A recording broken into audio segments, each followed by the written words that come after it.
When we left off, our players had just recently vanquished Zardarok Sunblight, the same duergar king responsible for the imprisonment of Relasin Glen and the creation of the chardalyn dragon. Right now, all of you, save for Larry, are inside of that throne room.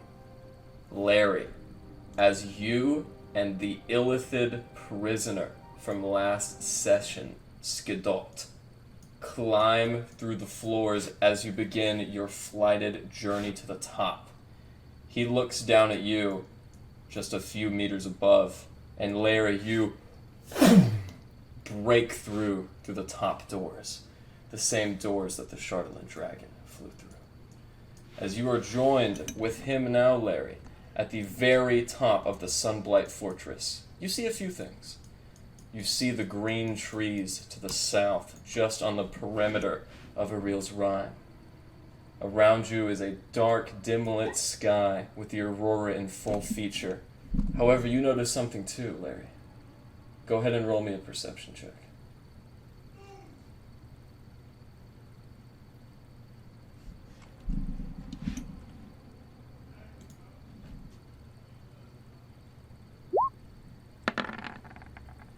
Larry, as you look up at the end of your journey, right after coming to a rest on the mountain's peak, you see the full moon basking through the Rime. As you feel the fur on your body begin to sprout through various scales, Skidot looks at you as one of his tentacles flare. Retain your will. As he rubs his hands in an incantation, you feel a little bit powerful, plus the advantage of the hero's journey, or the hero's feast rather. Go ahead and make me a wisdom saving throw at advantage.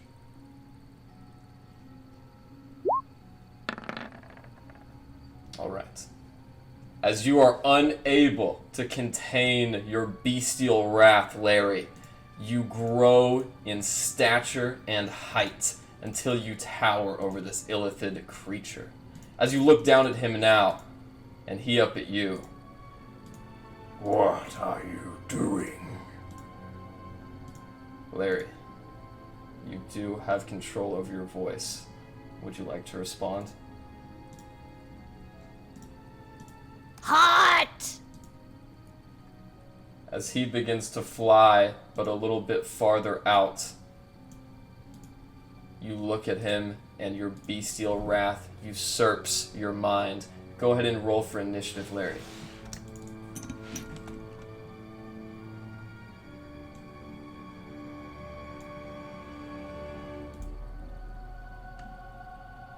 Now then.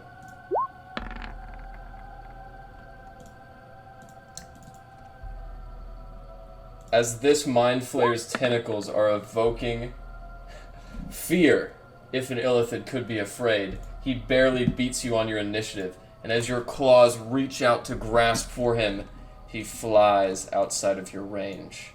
As he looks at you and you at him, I will return when you've settled down.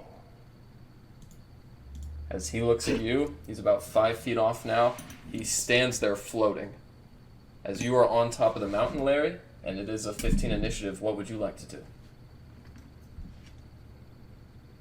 Can I reach for his toes? You can, yes. You could even jump off and grab onto him too if you wanted to. I think I'm gonna grab onto him. Okay. Go ahead and make an attack. Do you have your werebear sheet? No. Okay. In that case, just roll a d20 and go ahead and add 6 to it.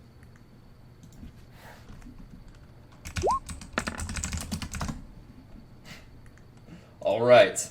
As you hit and you snag the bottom of his feet, go ahead and roll 2d6.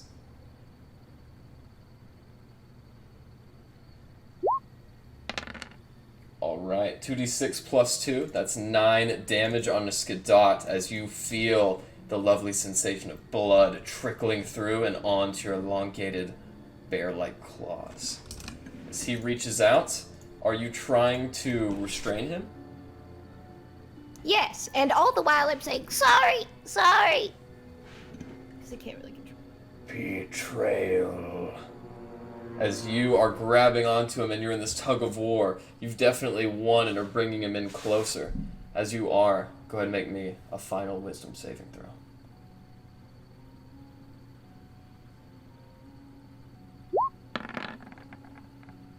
Alright. As you are still gripped under the visage of this pain, we are going to go back to the rest of you. Deep beneath, inside of Sunblight, still you remain. The rest of you now, inside this room, are looking over the soot and smoky remains of your previous skirmish. Glenn and Alistair, as you were the last ones to get up, Alistair, you're aware that you are clinging onto life, still with your back on the stone room floor, and Glenn, you spot amongst the mangled body parts in this room your gleaming chess piece attached to a duergar's torso. Can I take it back? Sure. Cool. I want it. As you take it off, you see under the body what looks like a meaty stone-colored carapace with pieces of chardalyn covering missing parts. You know this to be Zardarok's torso. My gods didn't leave much left to him.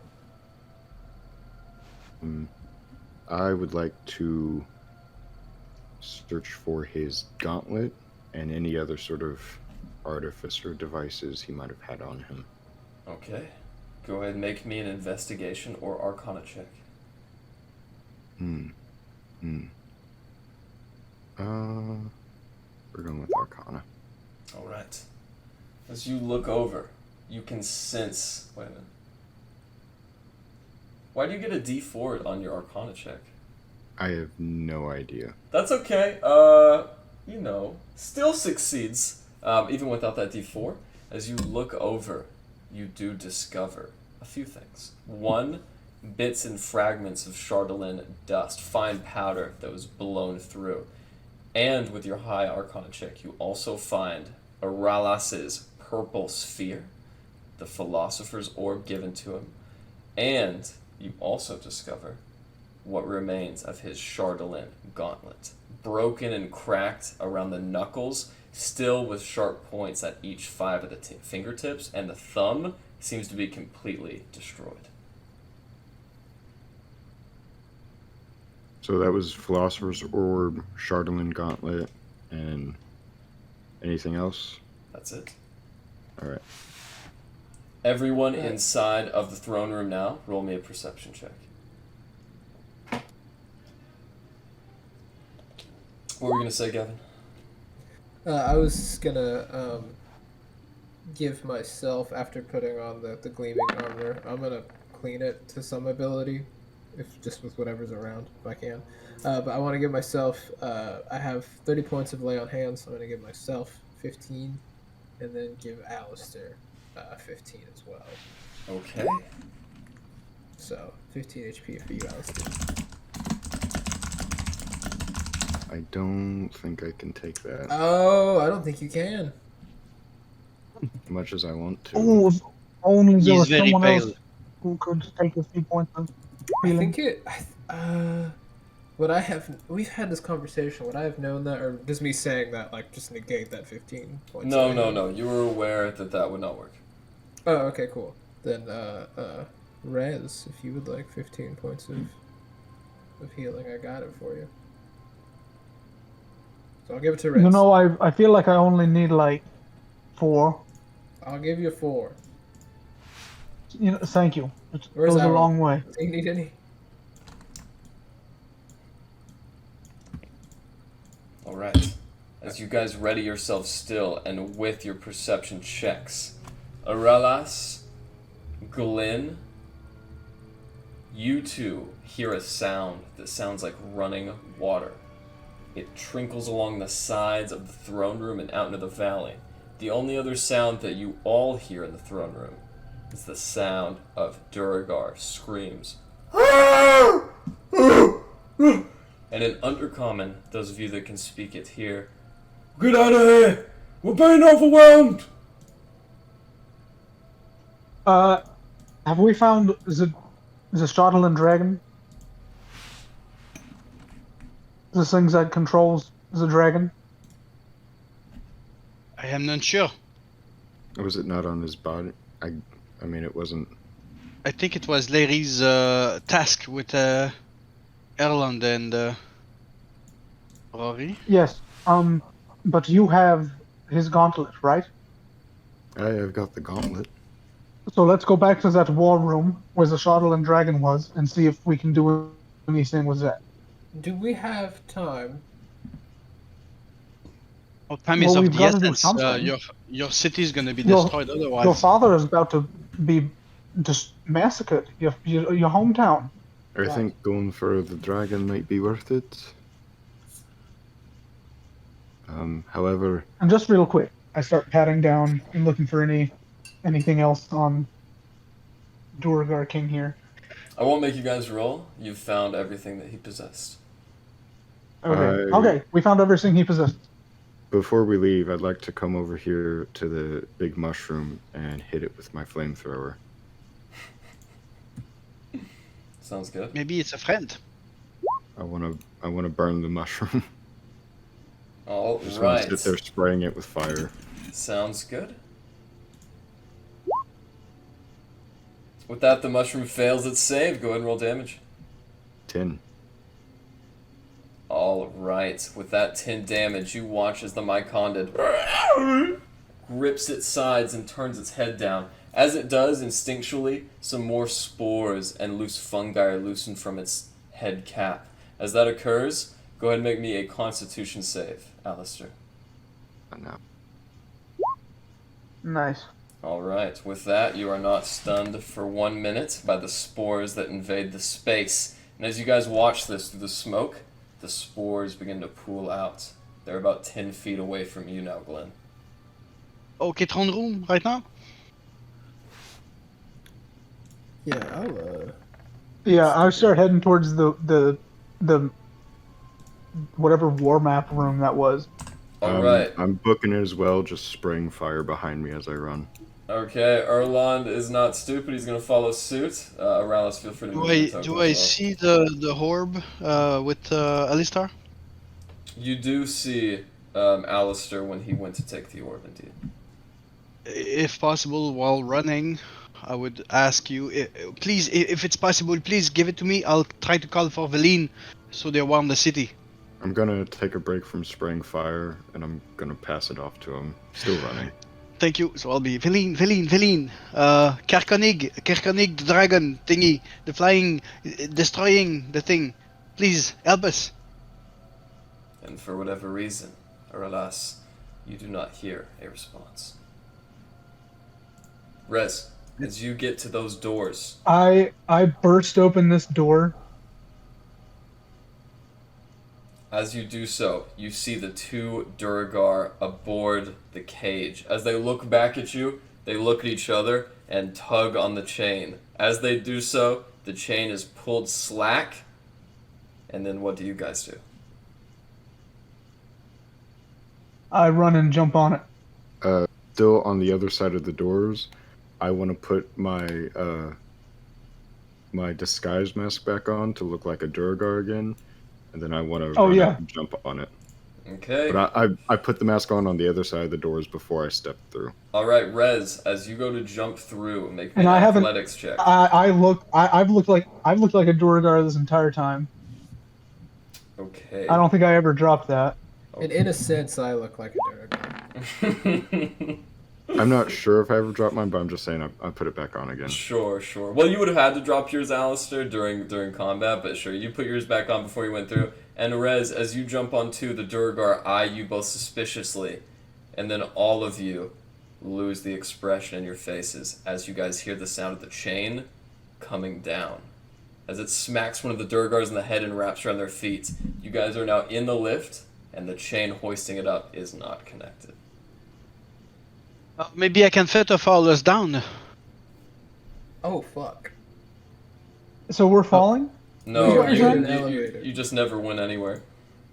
The chain just fell on us. Oh, I thought. Okay, I thought we Okay. were in an elevator that was like tumbling down.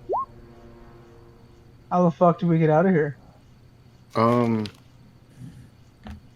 Well, throne room is on the middle floor, correct? What if we Bottom. did that thing we did that one time with the harpoon shoved into my cannon? What is the range No, I of think your this is a cannon? bit far for that. My cannon is range is 120 feet. Okay. If you managed to hit the 60-foot high clearing through the darkness, which would make sense because you do have advanced night vision, I would allow it. Go ahead and attempt. All right, I'm rolling my shot. Oh, come on. Nat 20. With that nat 20, you guys watch Alistair instinctually push his arm up. Whoop, poof. As the harpoon goes out of all of your vision, you guys don't know what happens, but Alistair, you do see and hear a definite as it catches on the lip. I'm going to look at the other two duergar. I'm going to say, alright, you didn't see anything, and you can live and get out of here with us. They look at each other, and one of them just vaults up and starts climbing. Alright, I'm climbing up too. Okay, as your I second. start climbing. Alright. As you guys all go up, it is pretty unstable, and you're just using a rope, right? Your rope thing? Yeah, just a rope. Okay, it does hang a little bit off the ground. You guys have to like climb up to get through it.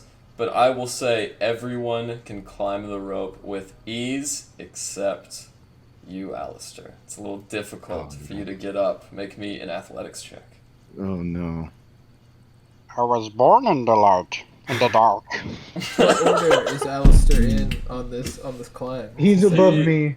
He's the second one right behind the first duergar. Alistair, you guys look up, and a couple times you watch Alistair slip, but inevitably, a 15 meets the DC, so he barely gets up. But then Why I do we don't need get to have go my up? cool guy catch Alistair moment. Out Why of didn't he character, the throne room is upwards? No, the throne Where- room is the no, we bottommost just came out of the floor. throne room. That's right. Okay, But the dragon, the map room is upstairs. the map room is up. Okay, Yeah, I was- the map room is on this top floor, right? No, it's on the floor that we entered the door in, so it's on the middle one. That's correct. Because remember, Oh, right, because we went into the wrong back room and thinking, yeah, and then yeah. came back down. Yeah. All right. Yep. As I move you guys up seamlessly, you are now right there. As you guys get up to that floor, Aurelius, where the hell are you? There you are. I will now go back to Larry. Larry, on top, you and this mind flayer struggle for a little bit. As its toes are hit, it does have the next roll in initiative. It is going to stop, look at you, and with that, it is going to cast a spell as its mind flayer tentacles flare open wide, revealing the beak-like conical maw underneath. Go ahead and make me an intelligence saving throw, Larry.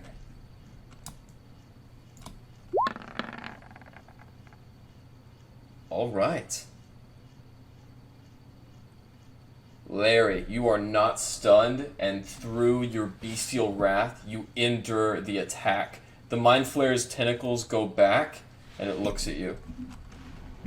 Please release me. It is now your turn.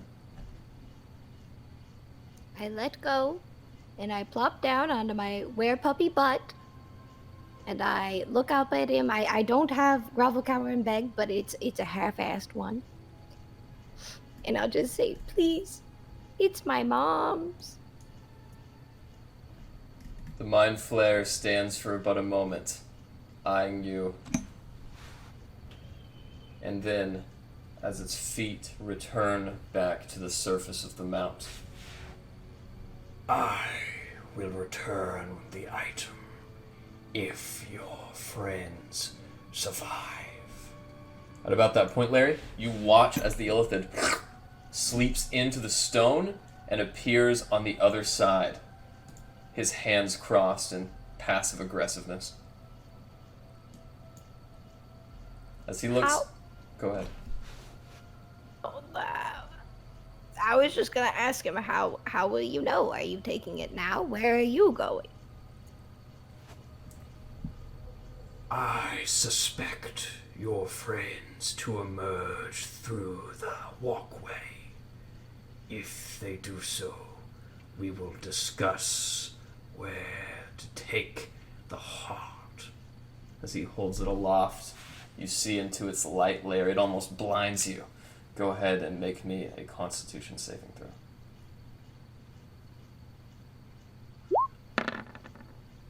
All right. The light is blinding, but nonetheless, through your werebear rage, you once again survive the save. As you guys just kind of sit there, awkwardly. Larry, you don't have much else to do aside from just wait.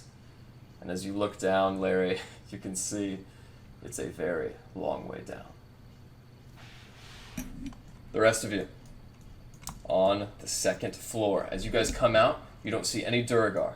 The pyres are still burning in the corners, and down the hallway, you can see those giant animated armors. What would In you guys... my duergar disguise, I'm just booking it down the hall. Trying to look a little panicked. I thought it was down the other way. I know that's the only way we can go, isn't it? I'm running for the door. As you do so, the steel constructs extend their hands, and in Undercommon they say, "Only the king is allowed to pass," and the doors remain shut. I'm gonna say, the king died. We're all getting out of here. Moving house. Use his gauntlet. You got the gauntlet, right? Oh, that's a good idea. I'm going to put the gauntlet on my cannon arm and hold it up. The two sentinels look at each other, their eyes blinking in purple lights, almost like they're registering something, before they repeat the same message. Fuck. I'm the king now.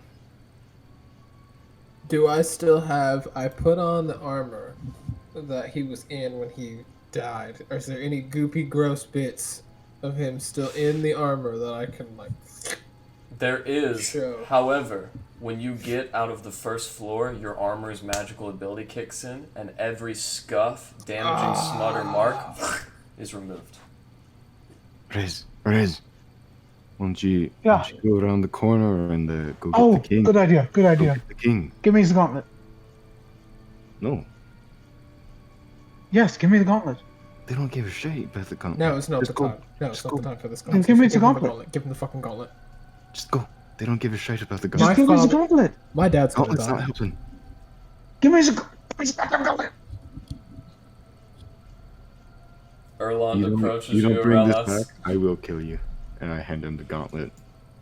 Okay, I take With the gauntlet, very I walk glare. back into this room, I put it on, and I change myself to appear as the king, and I walk back around the corner and in Undercommon just going, yes, going to my quarters, yes, walking this way into my quarters, yes, into my quarters I go. Thank you so much for the voice, and with that, the doors do open. Come here, fellows. Be pleased. As I'm passing. And I get to the table and I attempt to do something, like I reach my hand out with the gauntlet and try to grab the dragon. As you guys look up, the dragon on its 10 series peg seems to have already cycled through a few cities. It is now resting on Caer Konig. As you bring up your chardalyn hand and clutch the dragon, you feel a servo trying to flex underneath the stand, but for now, the chardalyn dragon is unmoving. As you hold it there for a moment, Rez, what would you like to do? Fellas, what do you think we should do? Is there a way to get under the table? There is not. It appears to just be a stone slab.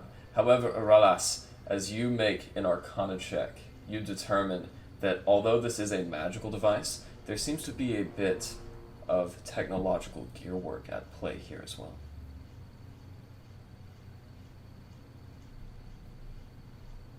This is very complex.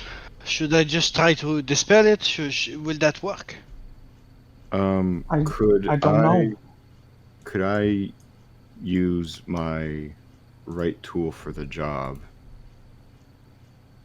to try and dismantle the gears at the base of the whatever I can reach at the base of where the dragon meets the table? Sure, as Try you and- look through this thin slot that hoists up the cylinder that actually connects with the chardalyn miniature, you do notice some gears at play. Go ahead and make me a tinkering check. Tinkering check. What would that? Just roll a d20. That'd be like your proficiency with your dexterity. That's right. All right. D20 plus what? D20 plus proficiency. Dexterity and proficiency. There you go. Or actually, since you're an artificer, it'd be intelligence since you're an int base. Let me look that up real quick.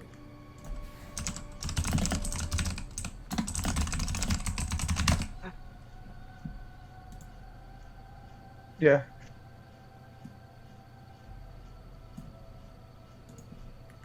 All right. Go ahead and roll me a d20 plus your proficiency and your intelligence modifier.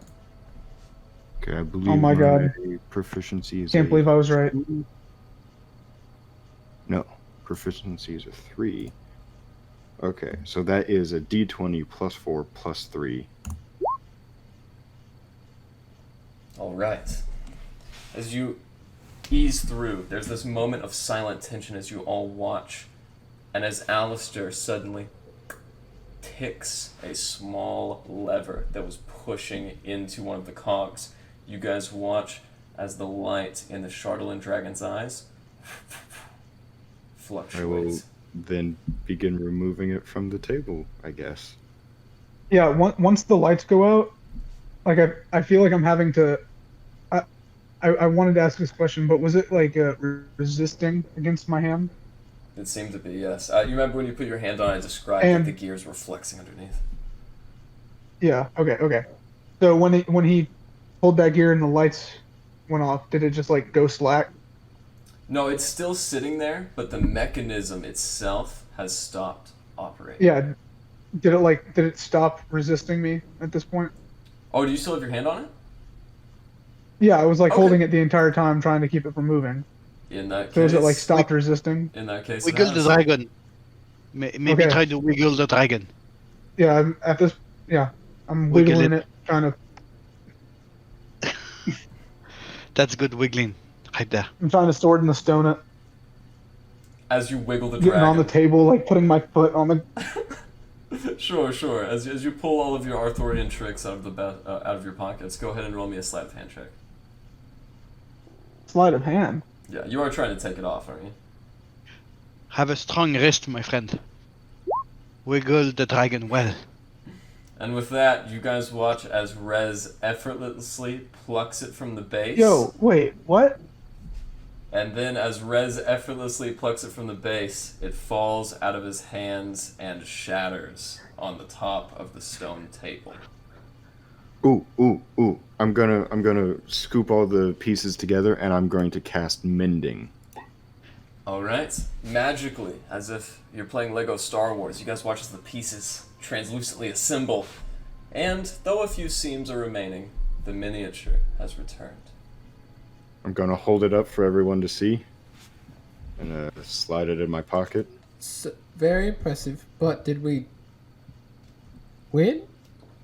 There's only one way to find out, and I think it's time to leave. I think it's Rez? time for us to go. Rez, Gauntlet. Oh, yeah, it doesn't really go with my aesthetic, does it? Yeah, no, here.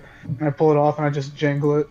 As you take off the gauntlet, you guys watch, or rather hear, as a mechanism is activated and two doors to the north open up. Oh, I'm snatching the gauntlet back. and I make Yes. my way. Just before we go, I will do a minor illusion in the corridor south of us, just below the door, of the biggest dragon roar I can get, just go. to keep the duergars at bay should they be following. Good to know. As you do And so, Relas, you and only you hear that sound of running water from deep beneath is now much louder.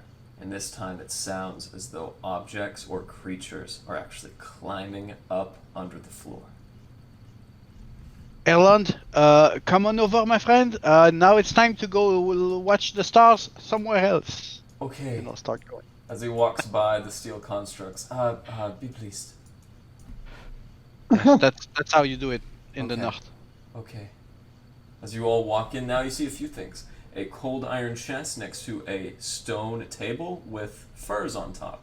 This is very dissimilar, as most duergar sleep on stone. However, it seems as though the king liked to sleep on fur. This What's is in the intriguing. chest? The chest is unlocked. What's in it? Glenn, in front of you is a dark stone door.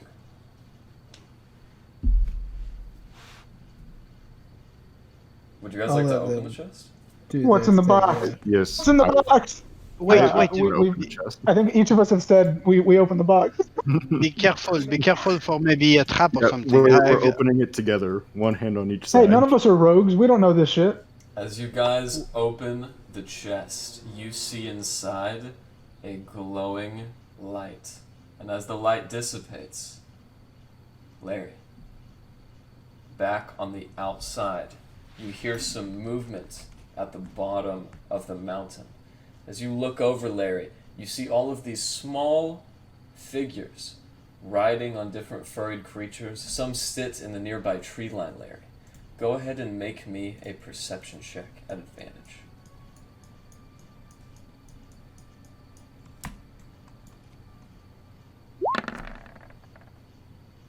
Larry, you see a lot of them, and you know that they are Goliaths. Aside from that, don't really notice anything important. So they don't seem, angry or. Unfortunately, you're just a little too far away to determine. Now then, back inside the king's chambers. Inside this chest, and as the light dissipates, you guys see a broken and destroyed illithid skull. Much like the creature you saw I'm so before. I take it. That sounded almost simultaneous. Both of you roll me sleight of I'm hand. grabbing that. Both of you roll me sleight of hand checks. It's a skull and illithid. Okay, Damn it, no. Alistair, as Rez gets it first, you just throw him back and pluck it out of his grasp. You see an illithid skull, and in its maw, which is basically a cone with beak-like precipices, one of the small beaks is actually golden. I'm putting the skull in my bag, cinching everything up. Okay, It's all tight. so and he's secure. got to have like a back door out of this place, right? It's got to be through that door, right? I will look behind the bed because in the books that's how the way is where it is. I'm also gonna grab the furs off of the table or bed or whatever and stuff it in my bag. As you And kind I'm just of gonna try to Yeah, can open I- the door. Okay, as you open Can I the make it- door, you guys find Oh. a private wardrobe. And in front of the wardrobe, you also see about 7 more of those skulls. Okay. A, I take one of the skulls. B, are there any what is the finest article of clothing that this king had? You see inside, he has a very long velvet coat, embroidered on the collar with what looks like beaver or ermine pelt. And on the back, the imprinted, or should I say emblazoned sigil of Caer Konig's flag. What is he? I'm gonna take that The and I Caer- hand it to Glenn. Why does he have Caer Konig's flag? You guys are aware that many items were stolen by the duergar. It is plausible that this one may have been stolen as well, though you are unsure. That's when I hand it over to Glenn. By the way, Glenn, you are aware that the flag of Caer Konig is a massive stone steeple beneath which is a red knucklefin trout. The blue and red steeple accenting nicely across the mostly velvet coat. Guys, I feel I there's thought no you might hidden like room. this, Glenn. I'm just trying to figure out, like, if he... It's reasonable to assume, right, that this could have been taken from the town, but why would he keep it? Because it's fancy as hell. Take it. Let's go. Let's get out of It's here. a great flag. I'm gonna fold it up Everyone real has their quick. hobbies, and as I'm saying that, I'm just shoveling all the remaining skulls into my bag. I've already got one of them. Alright. As you guys get the skulls and everything else, and you come back into the main room, I need you all to roll me a perception check. Unless you're Larry. Sorry, Larry.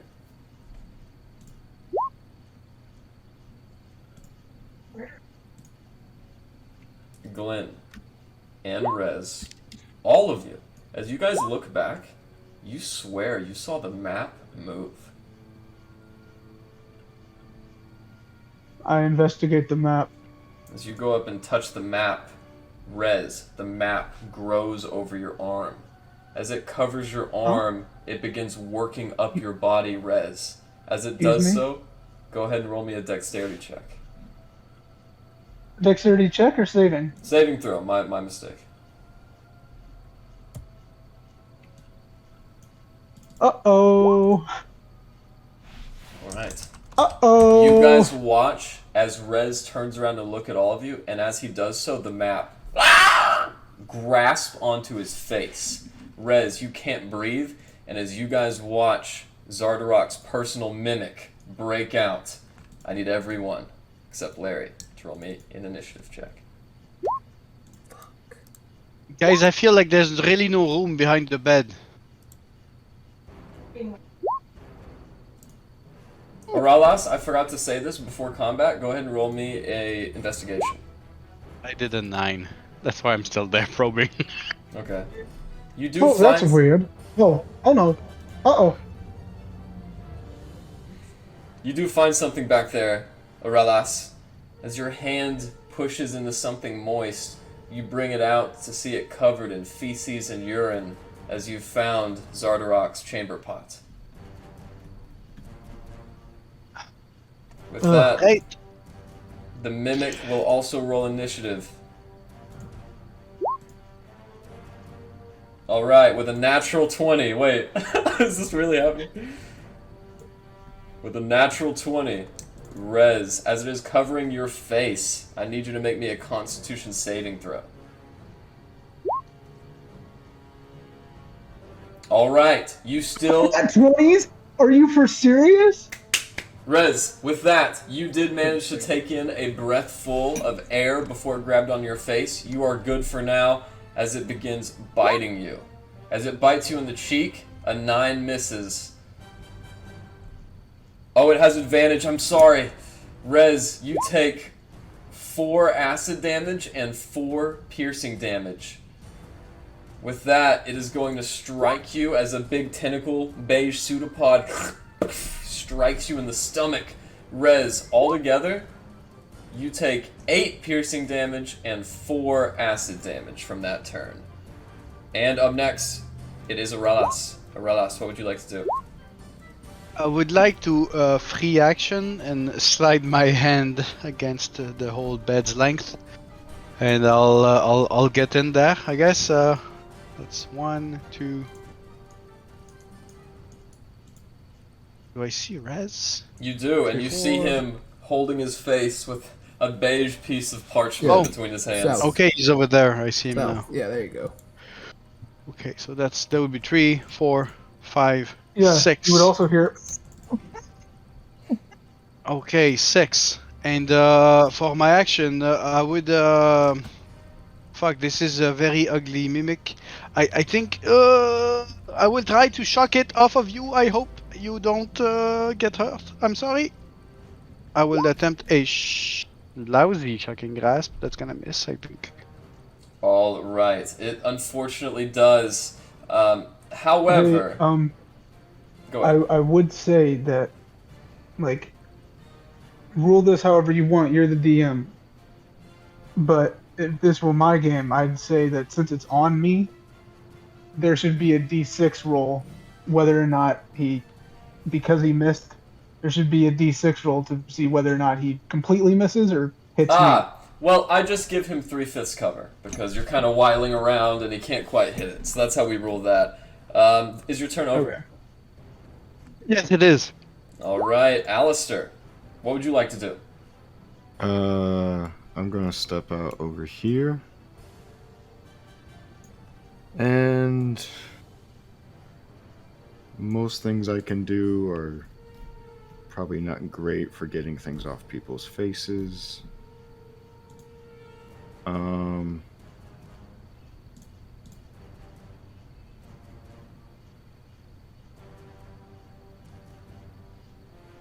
You know what? I'm gonna try and help Rez here. I'm gonna cast Sanctuary on him.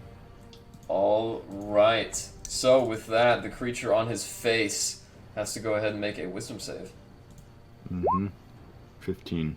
As it fails, Rez, you finally catch your breath as this masked miniature juvenile mimic flies off, smacks into the back of the wall, and stays there.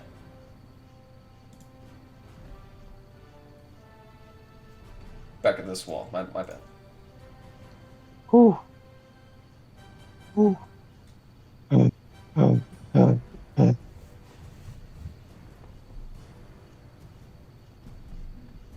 All right, Alistair, is your turn over?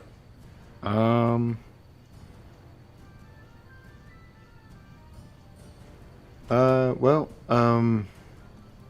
let's see, who's next in the initiative order? That would be Glenn.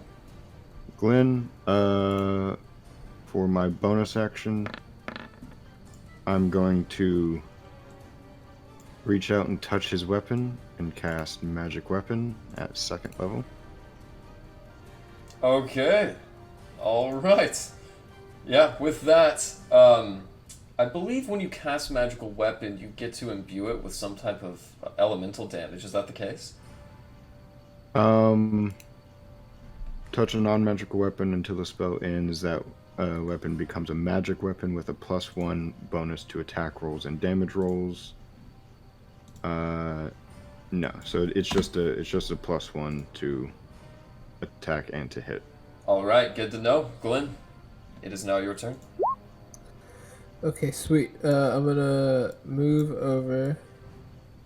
I'm gonna move here, I suppose, between Rez and this mimic, and I'm just gonna make my usual 2 swings. There's 1. Ooh, that hits. Excellent. 9 damage, but I get a +1, right? To my Yep. damage? And to Okay. hit, so that's 10. 10 damage, fantastic. Let me make my second attack. Ooh. All right. As your second attack misses barely, you watch as you cut a huge swath through the mimic who, as a piece of its body falls free and liquefies before you. Does that end your turn? Yeah, I'll keep myself between Rez and the mimic. All right. Up next is Skidot. So, Larry, as you and this Mind Flayer are sitting in the top tranquilly, you watch as he extends a hand forth, Larry, and he points down.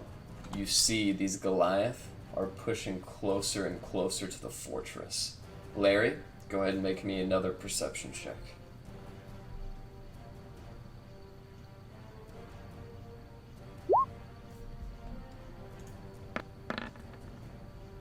All right.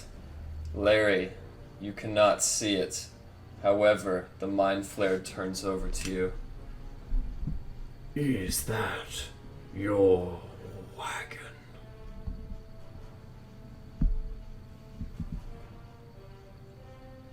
Is it? It is.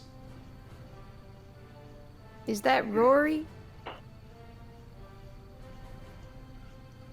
I do not think so. What should we do? We must wait. Even I cannot defeat an entire Athkanathi tribe. Well, let's hope they get out of there soon. And Larry, you find it strange that even though you're in your werebear form, you have complete control of your voice, and for the moment, you don't seem at all violent. As you look up at the full moon, you know it has no control over you. Make me one more wisdom save. At advantage from the feast. And with that, Larry, it is not a 0, but a 15. Larry, you do now have control of your werebear powers, and you can decide once a day whether you transform or revert back. Good. As you guys sit up there in solace, we will go back now to the Mimic's turn.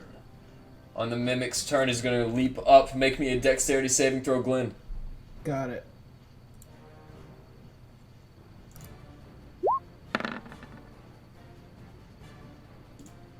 Didn't go. There we go. Glenn, as you reach up, you barely miss it as the map rides between your fingers. It covers your face. Make me a Constitution saving throw. Got it. Wait, is it the Mimic's turn again? Yes, it is. I got skipped. That's right. And so will Glenn unless he gets this fucking thing off. With that, Glenn, you lose a breath of air, and you know if you don't get this thing off you in the next 2 turns, you will suffocate. The Mimic is then going to bite you. Does a 22 hit? I think it does. Yes, it does. Yes. You take 10 piercing damage and 2 acid damage. Ooh. Up next, Orlas. You saw this take place. What do you want to do? I think I need to do something for the Mimic. So I think I'm going to say, sorry guys, I'm gonna pass him. I'll be standing on that fucking table. And I will try to Booming Blade the thing down. I don't know if it holds the attack. Let's see. No, that's not the attack. That's the damage. Okay, Truth's Bane in hand. Here we go. Do I get no advantage? Cause Unfortunately not. If you were standing over here, you would. But not here at the moment.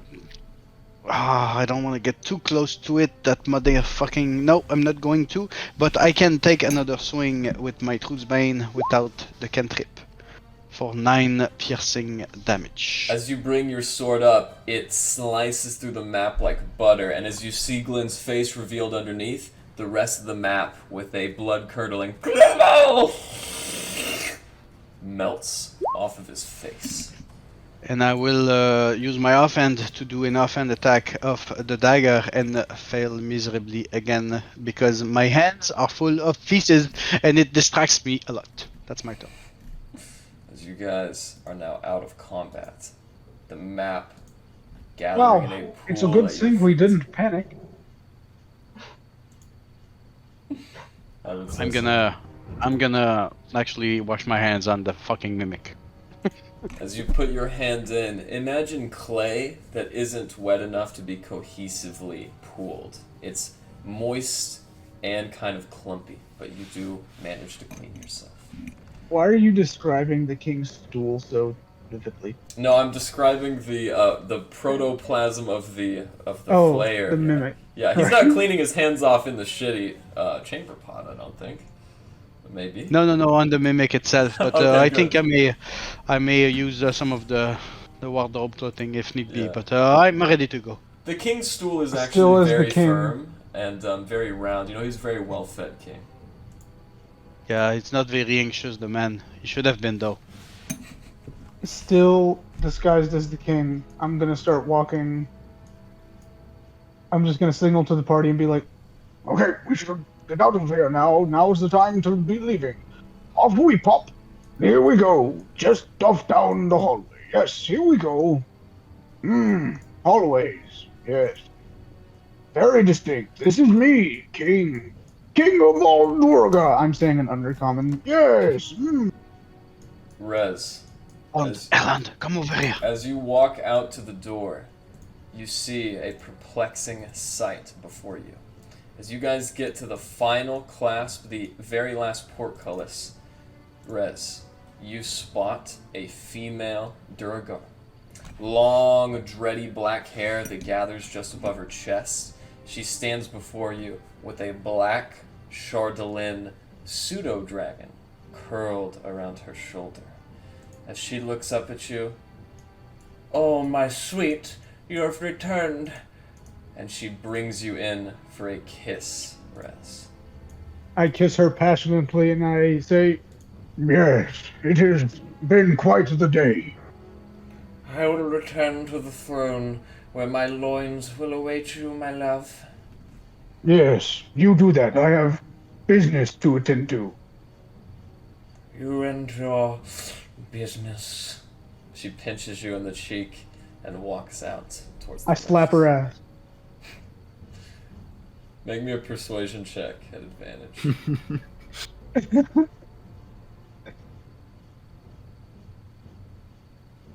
It's gonna get some of that. So, feisty today. As she walks out, her chardalyn pseudo-dragon gathering on her shoulder like a perched parrot. The door in front of you guys opens. And I walk out, and as the second I hit sunlight, or rhyme light, or whatever, like right as we're about to like exit, I quickly turn back into a person. Like I turn back into Rez and I power walk out. As you guys do so, and you clamber down the stairs, the first thing you guys see is the Illithid and Larry. Larry, as you are now lowered off the top of the mountain by the Illithid, you find it strange to be flying again, however this time outside of your control. As the Illithid controls you telepathically, you both land to a rest. As the Illithid has his arms crossed in front of him, that is where we will take our bathroom break. Retaking. So, everybody's back from the bathroom break. As you guys are all now stepping clean of Sunblight, the dim light aura resonating above, you see Larry and Skidot. However, you see something too. Beyond Larry and Skidot, there is your overturned wagon, and in front of it, the dead corpse of Manny. No. No. Someone bring him back. Oh my god, this is why he was waiting for Erlon. Can I rush over and... I can't. He will not fit in your bag. No, I was gonna do cure wounds, but I'm out of space. No, you can't make him your homunculus servant. Are we? I Wait, have. I can do Are we cure all- wounds am at I second here? level. I can do cure wounds at second level. Okay. I'm gonna try. Fuck it, I'm gonna try. As you all approach Manny now, you can see various gouts of blood spewing from his body. Spears of rudimentary make strike his corpse, and on one of them, you spot a banner. On that banner is a skull, not too dissimilar from Rory's shield. As you all look around now, your attempts to heal the creature are inert, and though some wounds do fix, Manny seems to have been dead for quite some time. Could Can I that tell- be the guy in the jail cell, the Goliath maybe, or Just. do we have just any really, clue? Really quickly, can I tell how long Manny's been dead? Roll me a medicine check at advantage. I'll help him with that. Alright. Glenn, Manny has been dead for an hour and 45 minutes. Okay. I have How many one seconds? second level spell slot left. Gentle repose. Bam. Stopping decomp. It's a fucking mammoth. We're not dragging a mammoth around. But it gives us 10 days, right? I can come back in 10 days, right? That's right. Does the Goliath exist? Larry, did you see anything? Yeah, there were a lot of Goliaths. Where are they now? Everybody, make a perception check.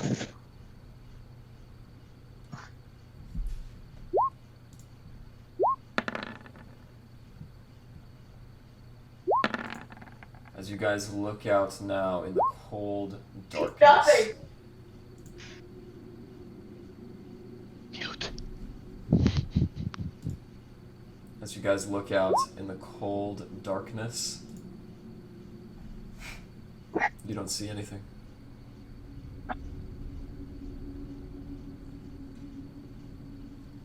Inevitably, Skadot finishes his descent as he crosses his arms and looks at you. If we are to journey together, keep your monster on a leash.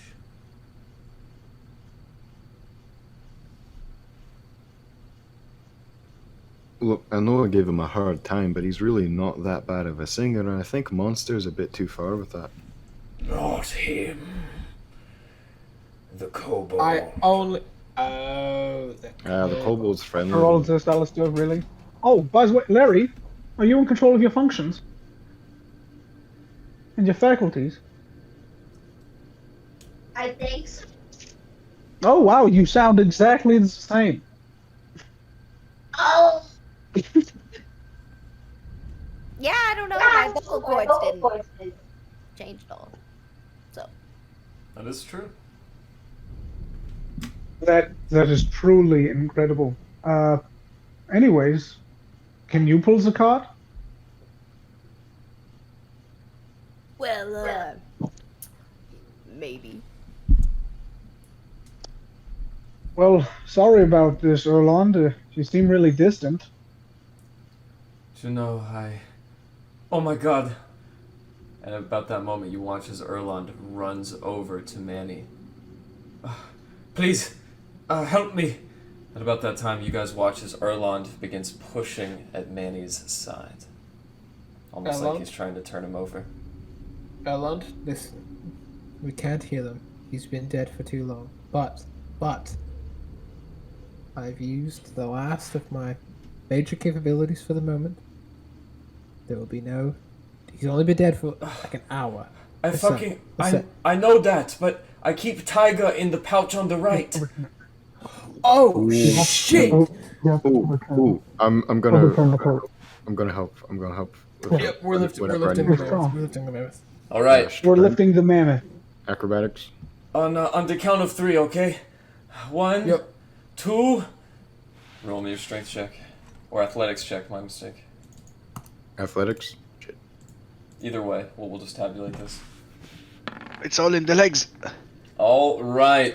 Let's fucking go! With Let's that, you guys flip the mammoth over with ease. As he never truly leaves the ground, he just rolls over. You guys see a small crater in the ground, and in it, a small yeti that... Erland picks him up in a big hug. Oh, holy shit. You're never leaving my sight again. Oh, fuck. Erland. Oh, thank goodness you were here to say something. We were about to leave. Thank you for keeping his corpse good. Maybe, I don't know, maybe Rory, you could do something. Maybe. We have 10 days. We will be back within 10 days. And I'll do it again if I have to. I'm gonna... oh, sorry. Go ahead, Larry. I was just gonna say that I wanted to flip the cart back over, because I feel so strong. Yeah, give it a whirl. Another athletics check. Are you playing with the corpse of the mammoth? Is that what you're doing? No, the cart! With that, Larry, Getting it usable. You do right the cart. Gotcha. Okay. You guys have some barrels of food tack and other portions of Yamazinkai's remains that were left into. However, it seems Go ahead. I was just gonna say I start lashing Larry to the cart, along with Erwin. At about that time, Skadot looks at this odd festivity and this weird affection paid for what he considers a useless creature. As he looks up, So, I have made true on my end of the bargain. I suppose then you will be wanting to have your conversation, Captain. I very much want that.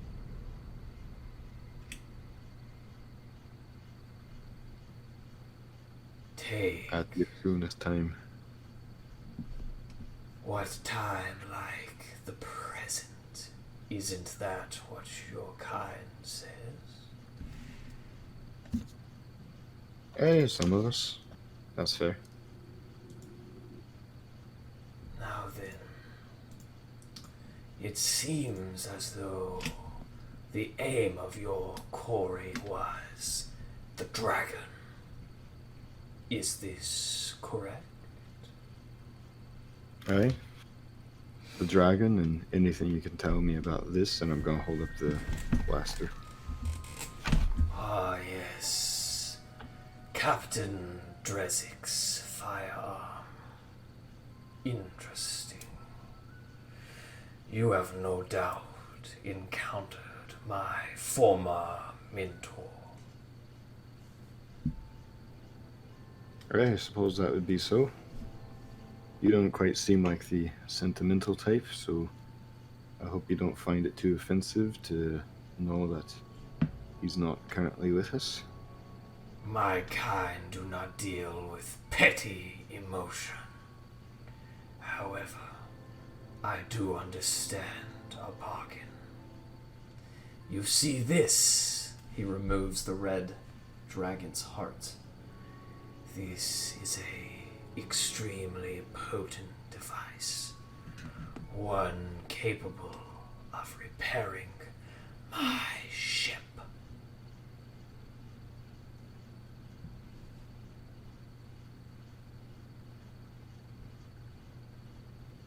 If you would indulge me. I'm sorry, but that heart is coming with us. Yes. And how exactly do you plan to return?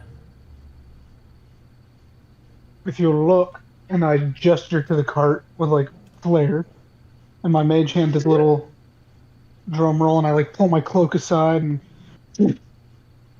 and there's the cart, all ready to go, with Larry and Erwin hooked up to it. Whatever that is, it will not reach your quarry in time. Trust me. Well, then, I guess we'll repair your ship, provided it's quick. Oh, Quicker than, I guess, traveling by cart. if Do you you- allow me to repair my ship, I will take you to the dragon and help you destroy it.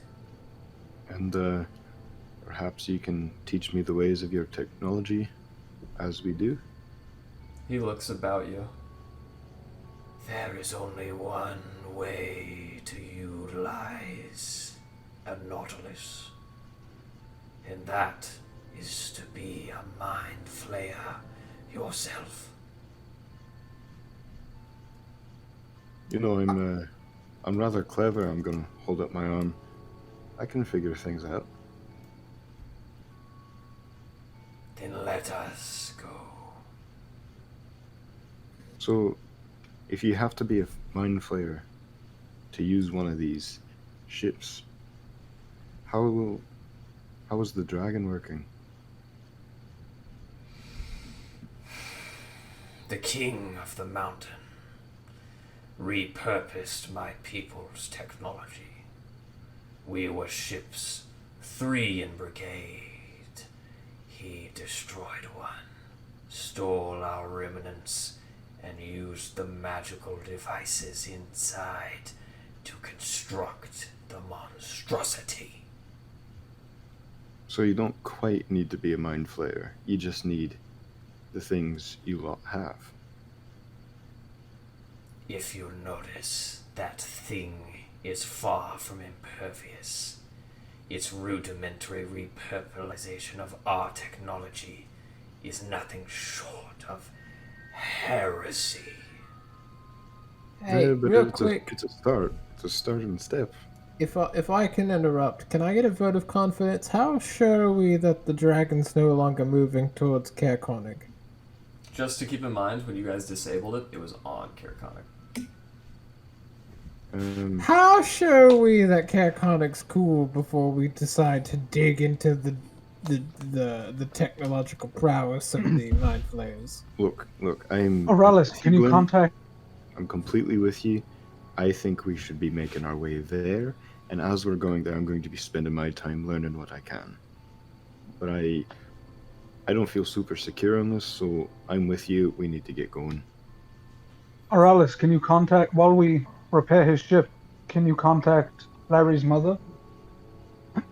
As I'm taking them out of the harnesses. Yes, as we are heading there, I will try again. It didn't work the first time. Oh, you've already tried? Yes, I did. It didn't work. Oh. Has she ever not replied before? Maybe it's related to what the king maybe has done to the orb. It's very unclear. Okay, well. Let's get to move on. Fix this ship. At about that time, Skadot begins levitating towards the tree line. The same tree line, Larry, where you saw all of those gathered Goliaths. As you guys make it there eventually, you can all roll me a hit die and add that to your HP to represent health gained from a short rest. Just one hit die, or as many as we have? As many as you can roll within a day. It's up to you. Okay, got it. As everybody is resting, I will try again with the orb. Veline. This time it sparks, and as you look inside, you can see a vision of a room. Movement inside the laboratory is all you notice until it goes dark. Once again, or less. God damn it. It's not working still. We need to get there at some point, I think. Alright. And just so we're clear, you guys can roll as many hit die as you would like. You only get half back after a long rest. Half of your total, sorry. Mm-hmm. So, Glenn, that would be, I've used all my hit die. Right. Yeah. So we can roll all our hit die? You regain half after a long rest, if I'm not mistaken, so that would mean, like, for instance, Glenn, you would only regain 18. Yeah. Oh, wait, so is it I gain half my hit die? So, like, next rest, if I take a long rest, I'd get 3 hit die back? Mm-hmm. Correct. Is that what it is? Yeah. Okay. Yeah. Exactly. Got it. Cool. But you can use them all, right? Sweet. Okay. You said I half? used the wrong That's right. thing. Okay. That's okay, Larry. You can just, like, hit that again, and it would do the same thing. Yeah, there you go. I'll say the 10 factored in, though, so 10, 4, 8 for you. Alright. With that, as you guys draw up now on a steep precipice through the trees, you look out, and inside of a valley, you guys do see the remnants of a crater. You see the streak where the ship obviously flew from north to the south before crashing in its current pile of debris. There before you guys. You can see it now. As you all draw in, those of you in the front can see what looks like an organic Nautilus. A shell eclipses the back and raises 40 feet into the air. The front, 3 broad tentacles that sprawl out in different directions, and small slug-like carrion crawlers that gather along the surfaces of the nautiloid, ensuring that it remains moist in this frozen, solid wasteland. Skadot, the illithid, remains motionless for but a moment. In that moment, he looks about and continues on. If you would like to, you You can all roll me an insight check to see what this strange, curious pause was.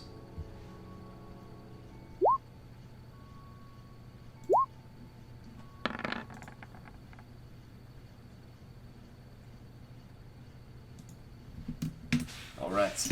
Rolas, you know, because of your use of the orb, that he was speaking to someone or something telepathically. I will walk back a bit and go to Rez, and I'll be. I think he's talking with something. So maybe tell the others if you have any clue. And I'll go towards Alistair, and I'll do the same, just so have the crew is alert. Alright, as you go about and you tell the last person in the crew, you look up and you see Skadot looking back at you with a raised tentacle. Hi. Now then, keep your hands to yourselves. This is a dangerous place for ones of your realm. Alistair's just got, pen and paper. He's making notes of everything. He's here to learn everything. Alright. As you guys draw in closer now, I do need a marching order. Who is first? I'm right with him. Alright. I'm staying right at his side. Perfect. Who is second? Me. Third. Towards Think, the back. Yes, I I'll will be towards be the just back. be side by side with Rez. Yeah. Okay. As you guys draw. And I'm gonna in- have my mage hand out, and occasionally, while Okay. As you guys draw in now, you see the front of the ship exposed. However, the nautiloid portion, the portion with that gnarled, crooked, and spiraling shell carapace, is currently blocking the rest of the vessel. As you march forward, Skadot extends his hand and brushes aside the carrion crawler. As the carrion crawler moves to the side, he begins to walk forward. As he does so, would you guys like to follow him? Oh, I'm staying right with him. I'm staying right with him all the way. Alright. Alistair's eager to learn. As he approaches the side now, he extends a hand, and you guys watch as the flesh curdles before forming what appears to be a starfish pattern. As the starfish pattern and opens, you guys see the familiar sight of a Nautilus sphincter. As it expands and opens, you guys see a dripping interior wall, and Skadot steps in. Alistair, as you step in as well, you are also there. And who else would like to follow him inside? Okay, guys, come on over.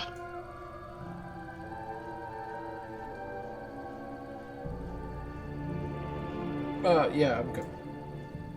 Okay. Please don't touch the tentacle. He said to keep our hands to ourselves, just in case. Alright. Who would like to go inside? I will push Aralis first and go in behind him. Alright. That works. I shall go. As you head in as well, Aralas, through the same side as Sphincter. And Larry, you as well. Glenn and Rez, are you guys remaining outside? I'm gonna look at Rez. I can't hear Rez.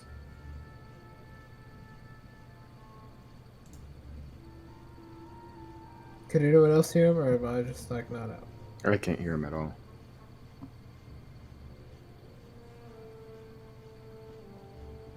As you realize someone has cast silence, Glenn, Go ahead and roll me an art. No, I'm kidding.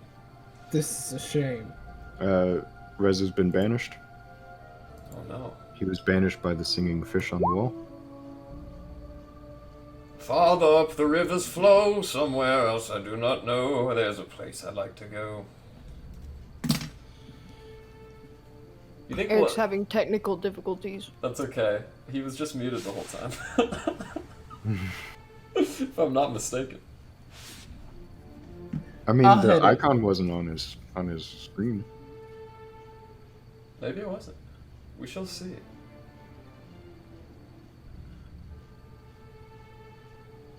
Not like this is being recorded or anything. So we'll No, never know. no big deal. No big deal. If you guys look at the Discord, he is currently muted. Currently muted, but that will change, I'm sure.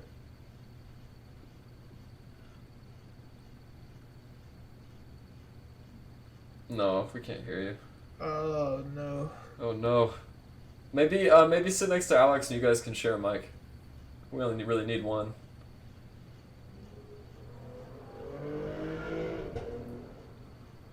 Don't worry.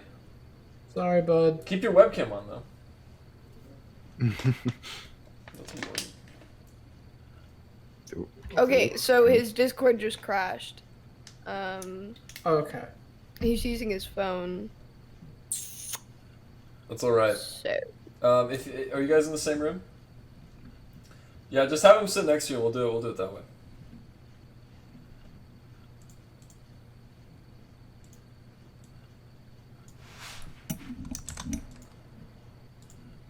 All right.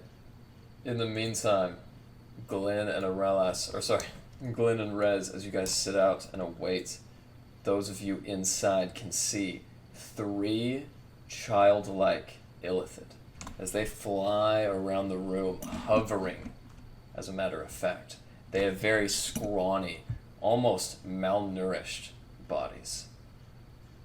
With inside the room, you guys can see dripping cytoplasm and mucous membranes that coat the walls and run down. As Skadot folds his hands in his long sleeves and pushes forward, he gathers up next to a ridge of smooth, waving stairs.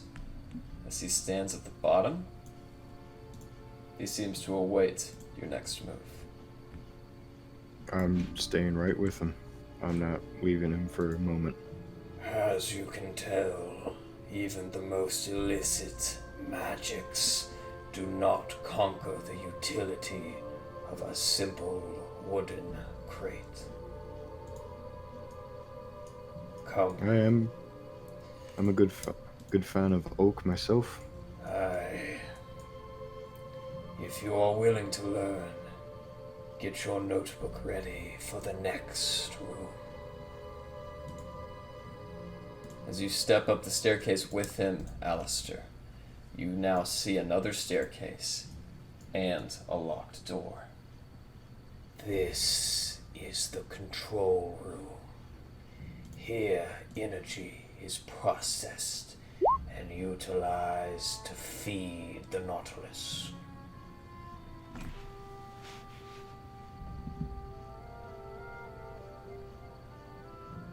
Alright. As they head up the stairs, what would the rest of you like to do?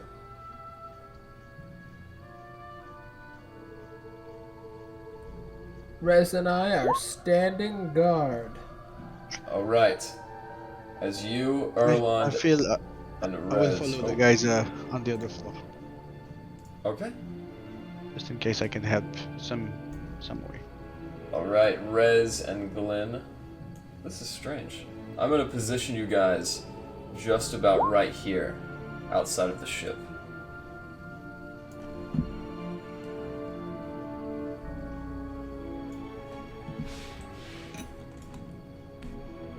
At about that time, I need a Ralas to roll me another insight check.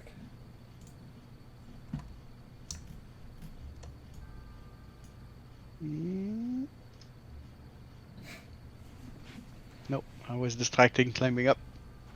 At about that moment, The illithid waves his hand, and another sphincter expands in front of you. And behind it, Alistair, you can see into a room which houses a massive semicircle. Inside that semicircle, you can also spot what appears to be an immaculate power or energy containing device.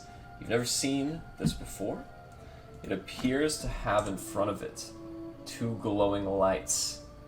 Go ahead and make me a perception check. Perception. Alright. Immediately when you spot in, a chill runs up behind your back, and 2 bugbear stretch out and grab your shoulders. Make me an athletics check. This isn't a very friendly tour. I'm just trying to learn. We are too. However, we prefer to learn from the consumption of a brain. As that happens, he waves his hand, and another illithid creature appears in the same room. Captain Dathu, I have brought you a dinner. And with that, I need everyone to roll me an initiative check. Fuck this place. DM, I do just we wanted to see learn. outside the ship? Is there any window, or are we on a deck or some kind? You guys are in the second story of the Nautilus. Just to give you guys, some vantage here, the Nautilus has a command deck, which you have not been to, a battle deck, which you are currently on, and a cargo deck, which the other players are on. There are no windows. When you say everyone roll initiative, does that include Rez and I? Yes, please. Okay. If you guys do need to act or hear something, I'll need that initiative to know when your turn lies. Got it. Alistair was just a excited student. And now, creepy teacher is setting upon him. Story of my life, man. Classic. Alright, as these bugbear, with their really immaculately long reach, grab onto Alistair's shoulders, Ralas, you do have the first initiative count yet again. What do you want to do? I will use my bonus action to do my blade song, my very last blade song of the day, to gain AC. And I think, my fucking god, I think I need to. Okay, this. Shit, bonus action. Okay, and for my action, I will cast Mirror Image. Last slot for that. So there's 4 me.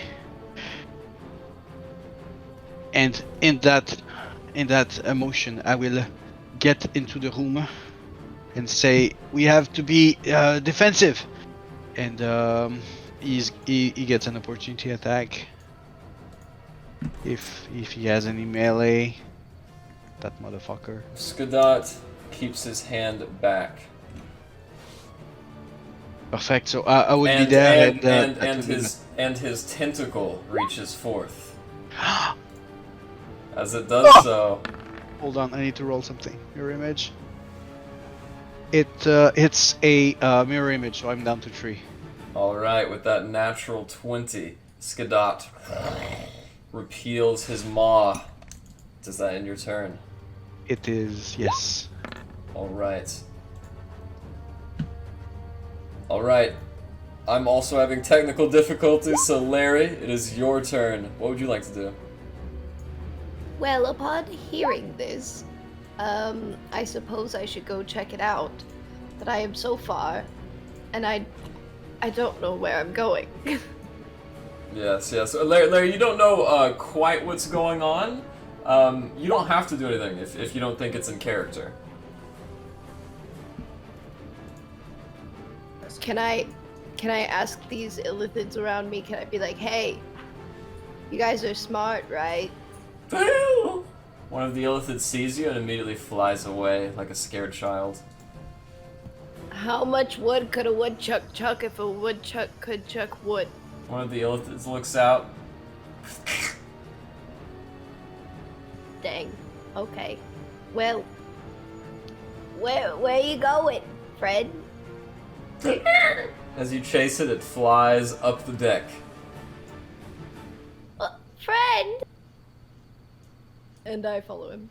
As you go up, Larry, you do so just in time to spot. It went up the stairs, but you can go in that room if you'd like. No, I just don't. I'm Lost? Alright, up here. There you go. As you make it up the stairs, you do so just in time to see a roundlouse get smacked in the back of the head with a fat tentacle.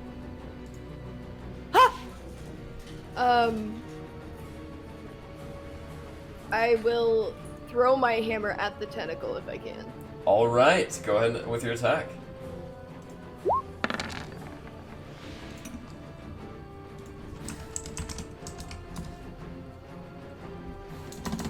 He's right next to them, right?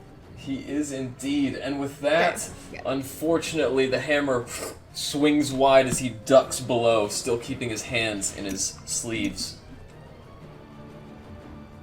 Keep your hands off him. And that ends my turn. Alright. With that, it is now Rez's turn. Here he is.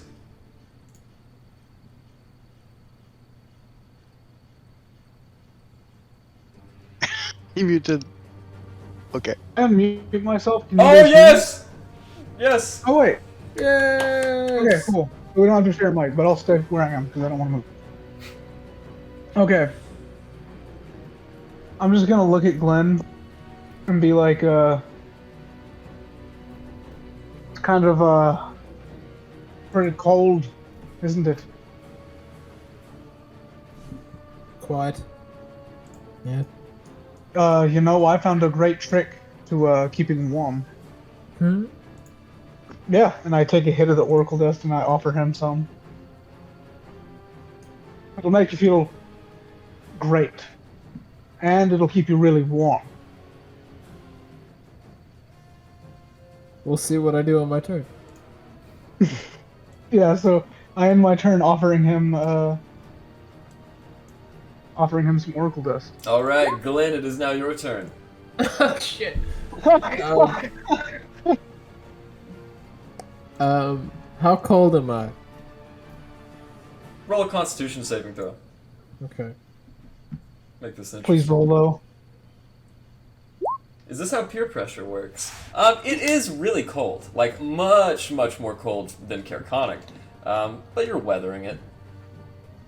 I'm okay for now. Ask again in a few minutes. We'll see how I'm doing. Okay, that's fair. And I just... I'm glad you're having fun.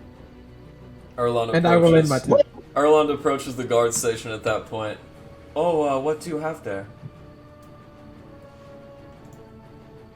And with that, we will go to the illithid. As it appears right behind you, Larry, you hear a sound which breaks through your mind and almost brings you to heal. As you do so... Oh, wait a minute.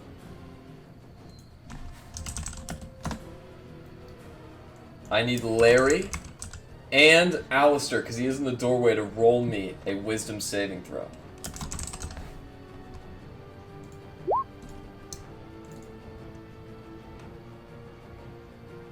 I hope a 19's good enough.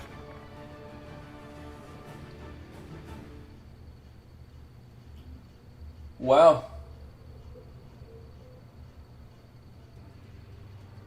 You guys both succeed.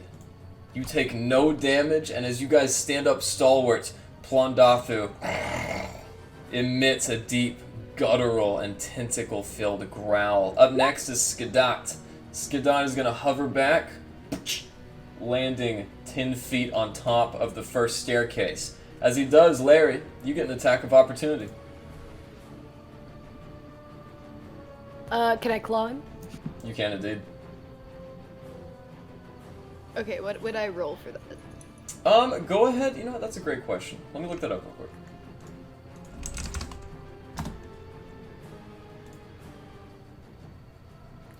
All right, Larry. Go ahead and roll a d20 plus 6. All right. Unfortunately, your bear paw misses, and as he flies back, he's just going to do the same exact thing again. Both of you, go ahead and roll me another wisdom saving throw.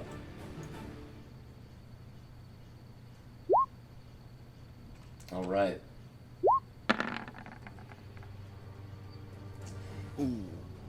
That advantage? Rez Hero's said it feast. was. Hero's feast. Hero's Feast? I do have a question, DM. Yes, go ahead. You're doing Mind Blast, and in Yes. the description it says it's an intelligence saving throw. Aha! Thank My you for intelligence that. is very different. I was incorrect, but we will still go with the roll, unfortunately. Well, can I get it's a +6, but Well, yeah, I know, but yeah, a natural one is a natural one, even if it is +6. So, with that, Alistair, you succeed, and Larry, unfortunately, you do take the damage as you are brought to your knees. You take 25 points of psychic damage, Larry, and you are stunned. Lister, kill them elites, I got the bugbear.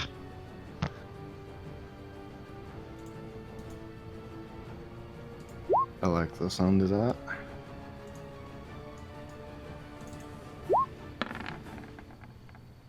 Alright, with that, it is now your turn, Alistair. What do you want to do? Alright, listening to Aurelius, he's got the bugbears, so I'm going for the mind flayers and stepping forward. Going to yell out to anyone listening. Alright, whatever happens, I need their heads. And on Skadat the Betrayer, I'm gonna go with... I'm gonna go with the blunderbuss, because I actually hit with that, usually. Oh my lord. So many dice just got rolled on my screen, that's crazy. Okay.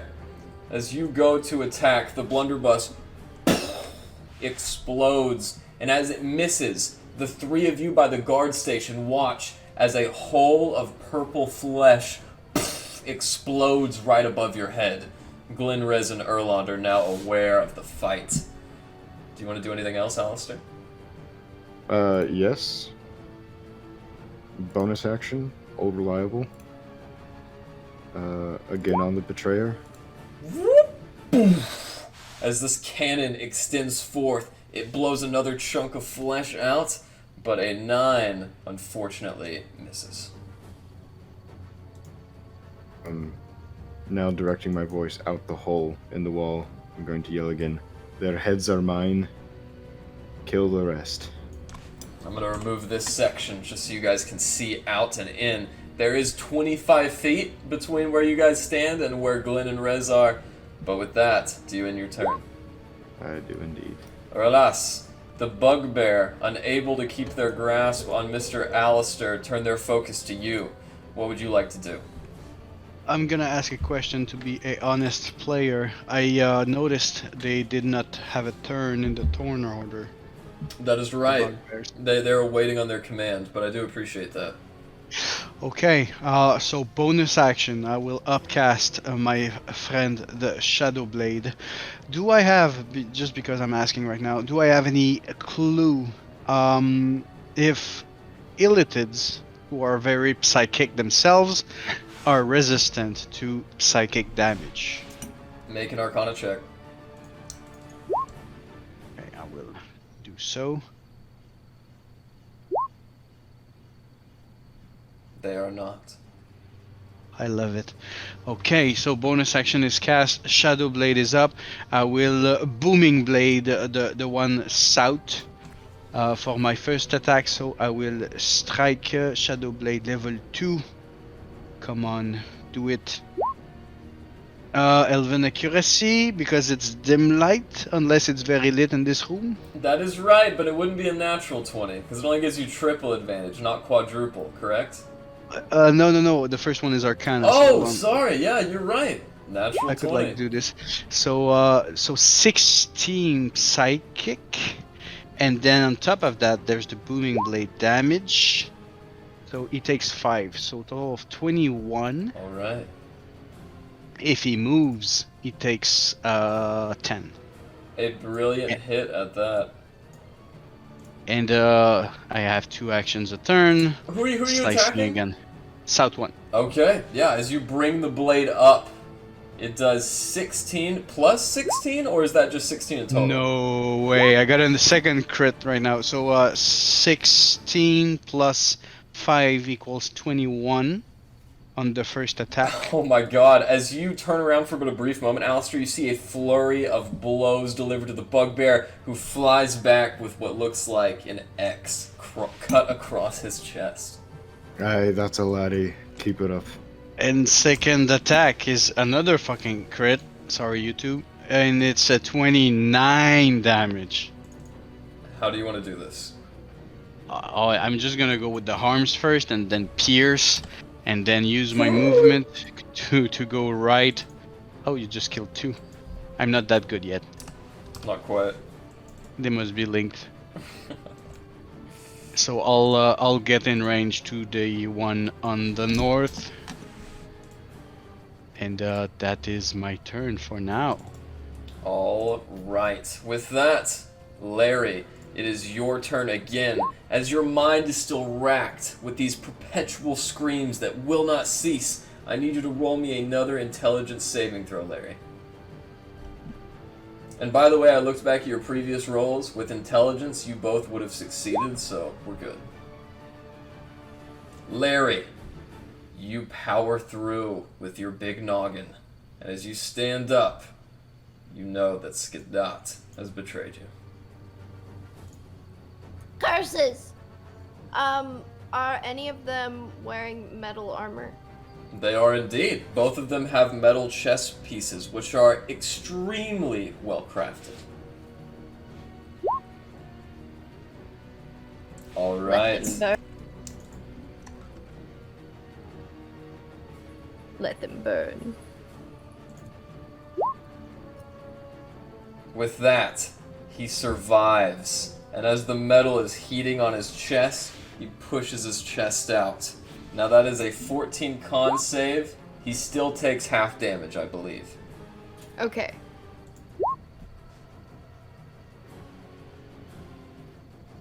You can make the damage again if you choose to on your next turn as a bonus action.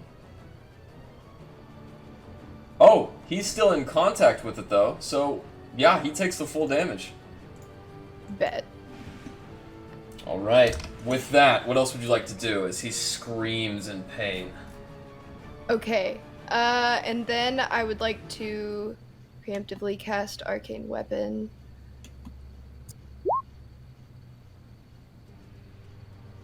And then I don't think I can still attack with my hammer, can I? Well, the heat metal was an action, and the arcane weapon was a bonus action, so unfortunately you cannot attack. Okay, yeah. So that will end my turn. Alright. Rez, you are looking through a purple hole in the side of a squid-like entity at flashes of light and deathly screams as these Illithid and your friends fight back and forth. It's about 20 feet above you. If I go inside the sphincter, what do I see? As you push, or at least look, maybe poke a finger inside and just kind of spot around, you can see 2 baby Illithid that climb around the bottom of the stairs, looking up. Is this the bottom of the stairs right here? It is? Okay. 5, 10. I kick the baby Illithid. 15, 20, 25. As he kicks the baby Illithid, you guys upstairs don't know this happened. You watch as both of the Illithid focus intently at the stairs. Uh-oh. What else would you like to do, Rez? Do I reach the top of the stairs? Yeah. Let's see here. 5, 10, 15, 20, 25. I'd say you get to right here with 5 more feet. Am I at the top or the bottom of, like... Which way is the landing? So you came up the southern stairs. The northern stairs go up even higher to a floor no one has been to. Okay. Yeah, so being there, I'm gonna look at Ski Dot, and I am...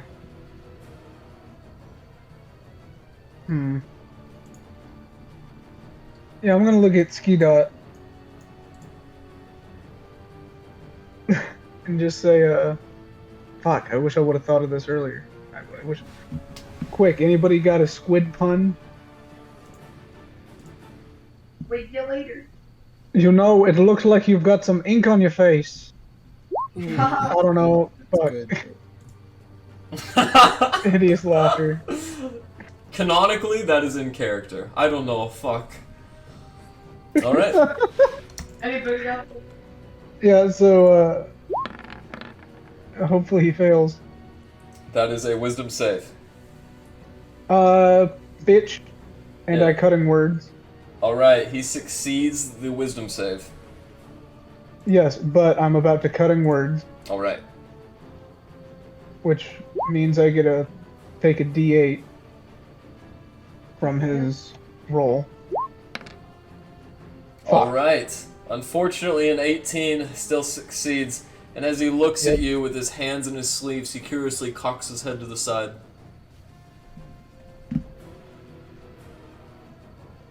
And then bonus action, I already had my mage hand out.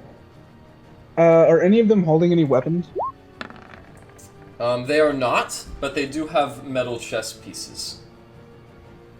Okay, well then, since I had my mage hand out, kind of just with me before combat started, I'm gonna try to, with my bonus action, tug Skidot's pinnacle.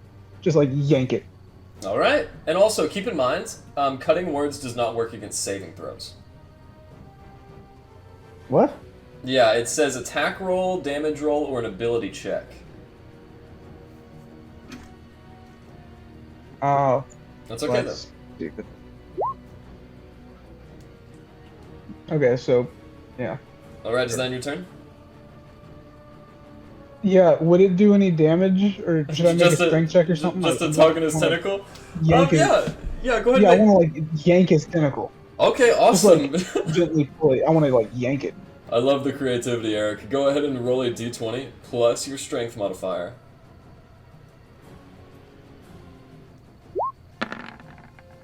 Nice. That definitely mean- hits. Go ahead and roll a d4.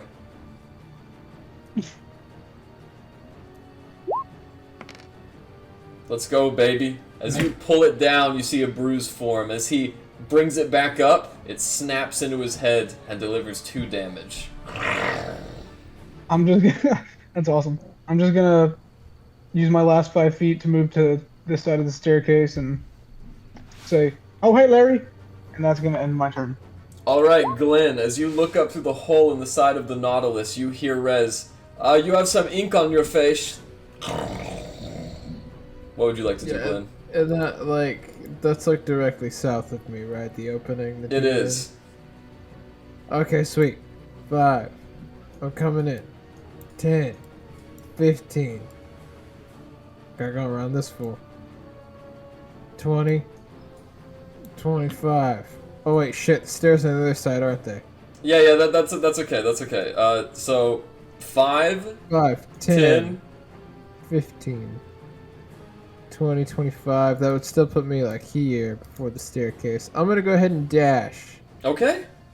So 5, 10. That's the top of the staircase. Can That's you take right. me where I need to be? From Yes, here? sir. Thank you so much. 15. And then I'm gonna go a cool 20 to 25. And that will have to be the end of my turn. All right. At the beginning of his turn, Thank you. Plondotha looks up. Get your men, Private. We must perform more experiments on Subject 703. At which time, he outstretches his own hand, and seeing as though there are more people within inside, he will cast Confusion. Inside the room now. I need everyone except Urlas to roll me a Wisdom saving throw.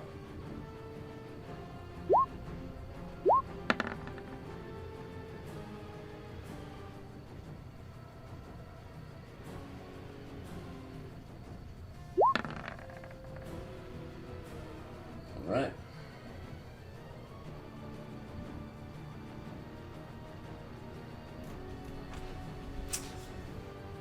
And you as well, Glenn.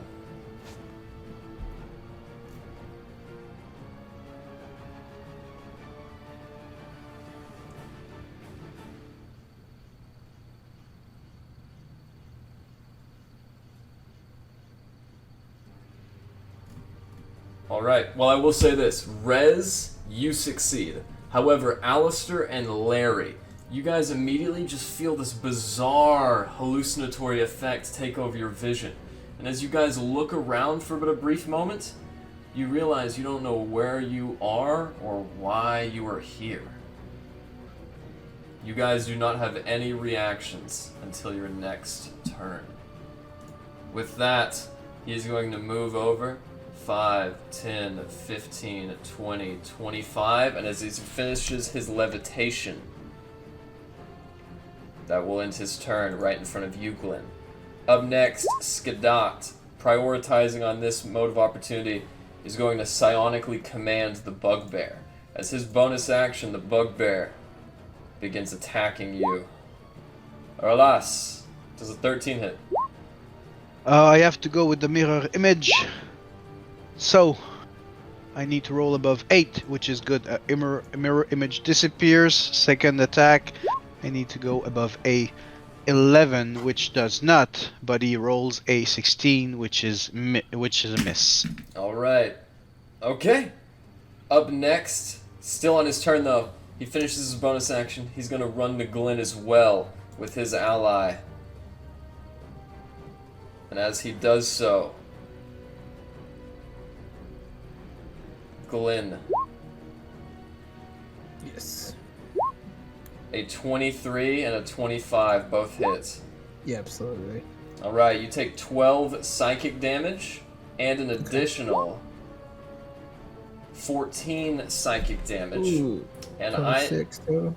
That's right. And I also need you to make me a intelligence saving throw. Sorry, a dexterity saving throw. Alright, as he grabs you, make me an intelligence saving throw, as his psionic ray is assuming your mind. Okay. With that, you are stunned. Got it. Alright.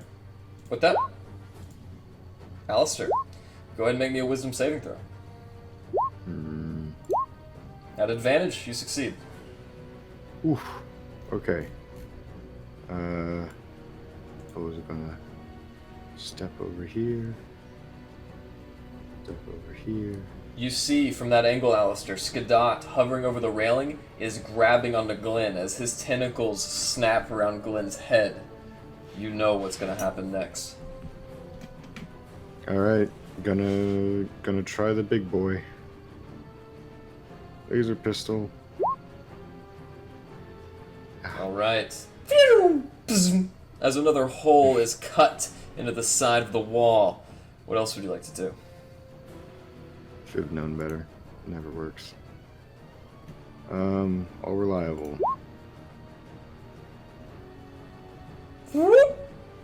Nat 20. With that natural 20, Glyn, you feel the 4 tentacles that are burrowing holes in your head violently snap off. They take a piece of your scalp with them, and as this illithid crashes to the floor, it takes not 19 damage, but actually 26 damage.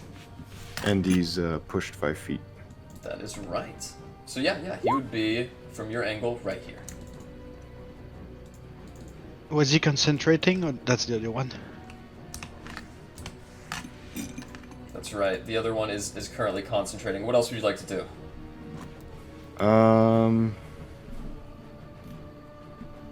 That will end my turn. All right, Erlas, what would you like to do? Shadow Blade in hand. I'm so sorry. It is Erlon's turn. Erlon is going to... He's going to get in right at the base of the stairs when his turn ends, looking up. Here, take some. He is going to cast Chalice Form, and as he does so, Rez, you are going to receive 2d8 plus his wisdom, which is... Alright, Rez, 12 hit points replenished. I think he can spray a second person, like Glenn per se, for I think 5 plus. Oh yeah, his no, wisdom. he definitely can, but I don't know how to do that, so we're just gonna go to the next guy. It's your turn, Aralas. Yes, okay. Shadow Blade in hand. I will attack with a booming blade on the big, ugly bugbear. Oh my god, what that's the fuck 3 is- crits in a row. I need to debug your account after this game. Well, that hits. That new computer is working fine. So since your crit is first die is max, there's plus 7 to that, so 24 plus Well- 3. Oh no, hold on. Well, yeah, no, it would be 24 plus 3. You got 24. it right. Correct. Yeah. 24 damage plus Here, the now- booming blade. Now hold on. As Easy soon damage. as you hit him with 24 plus 3 damage, you meet his hit point maximum, and as you catch him in the side of the head, this bugbear is unconscious. Well, that's great. Do I feel the spell confusion? Do I see my friends like a bit drooling? Do I have a clue that maybe this one is concentrating? Make me an Arcana check. Okay, I shall. I will say, no matter the result, you do notice the drool pooling at Larry's feet. You don't Okay. know who cast it. But I see this one being damaged, which make a lot of sense. So that's. Could I be a superhero and run on the center plank of the stairway and attack Skidlet? Make me an acrobatics check. I have advantage on those because blade dancing. Alright, 13? with ease, you tiptoe across. Okay, the one illithid on top is gonna get opportunity on me. It is just a gnome squidling. It doesn't even know what's going on and just looks at you curiously as you pass. Shadow blade in hand. Level 3. No! I think there's something going on for reals. Makes no sense. I'll reload after that. So 24 psychic damage. Aralas, how do you want to do this? I'll go for the throat. Like, just because I feel their head is their power source, so I'll go with the throat for this one. Useless creatures. As his throat is ripped out. And because I have my bonus action, I will take the Truthsbane offhand and then slice at this one dude. So I'll go short sword, but it's just +1. Mm-hmm. Does 14 hit? Oh, 15? 15 +1, yeah. 15 is Yeah. his AC. Okay, so that would be 4 piercing damage There you from go. the magical sword. And with And, that, He must make me a Constitution saving throw. Yeah, a big one. So I did 1, 2, Natural 3, 20. 6. Okay, then I will go behind him and say I'm ready for getting rid of those fucking squids, and that's my turn. There you go. Larry, on the beginning of your turn, make me a Wisdom saving throw at advantage.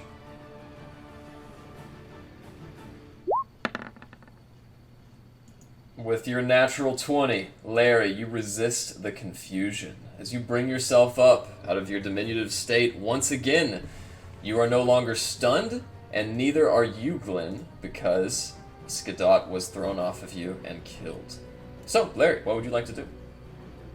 Regaining consciousness, I shall throw my hammer at this guy here in front of me. This guy? That's a little squid baby. Is that a baby? She don't know Do that. it. Stop Do metagaming. it. The what? Do it. Okay, Do it. fine. I'm nonchalant. I pull out my hammer out of muscle memory, and still a little bit confused. I go, ha! And like toss it, and then it comes back to me. I go, oh yeah. But did I just murder this squidling? As you throw the hammer instinctually, the squidling is knocked out of the air, and the hammer embeds itself in the wall of the Nautilus with the body between the hammer and the ship. As this illithid squidling is super-de-duper dead, what do you want to do with your second attack? Just to be clear, my hammer did come back to me, correct? Oh yeah. Okay. And as it comes back, the body of the child just slowly sleeps down into a corner. That's 2 campaigns with Oh. baby killer. Oh, okay. We popped our cherry. So, okay, I will. Can I throw a hammer at this guy from here? Not from there, but you do have your full movement. You could Yes. get in a different position. Yeah. All right, Maybe on this perfect. side. I will give you advantage. Okay. Pack tactics. Alright, here we go. Well, you see, that didn't quite work. As it smacks out another chunk of the wall, you guys see now that area of the wall is so destroyed you could walk through it if you wanted to. But I will go, Owen, here, boy. Come on, where are you? and then I will pull out my Steel Defender. All right, as you guys hear it chomping through the snow, a dragon leaps up 20 feet and lands boom, next to all of you. Oh, yes. And I will have Erwin make an attack as well. All right. Bonus action, commanding Erwin to attack. That definitely hits. Roll for damage.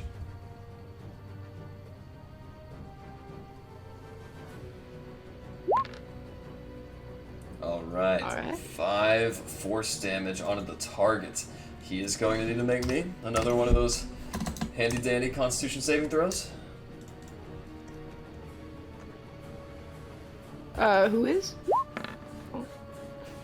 He fails. As he fails, no more confusion from anyone. His spell is inactive, and I believe that ends your turn, Larry. It does. Rez, your turn. What do you want to do? Well, I had a plan. Alistair had his turn. Then I had another plan. And then Glenn had his turn. And then I had another plan. Then Aralis had his turn. So I have no idea what I'm doing. How beat up does this guy look? Because he's been taking hits left and right. He looks pretty good. He hasn't even taken his hands out of his sleeves yet. Are you serious? He's only been hit twice. He's only been hit. Oh, this guy. Yeah. That's fair. That's fair. Fuck, I had something.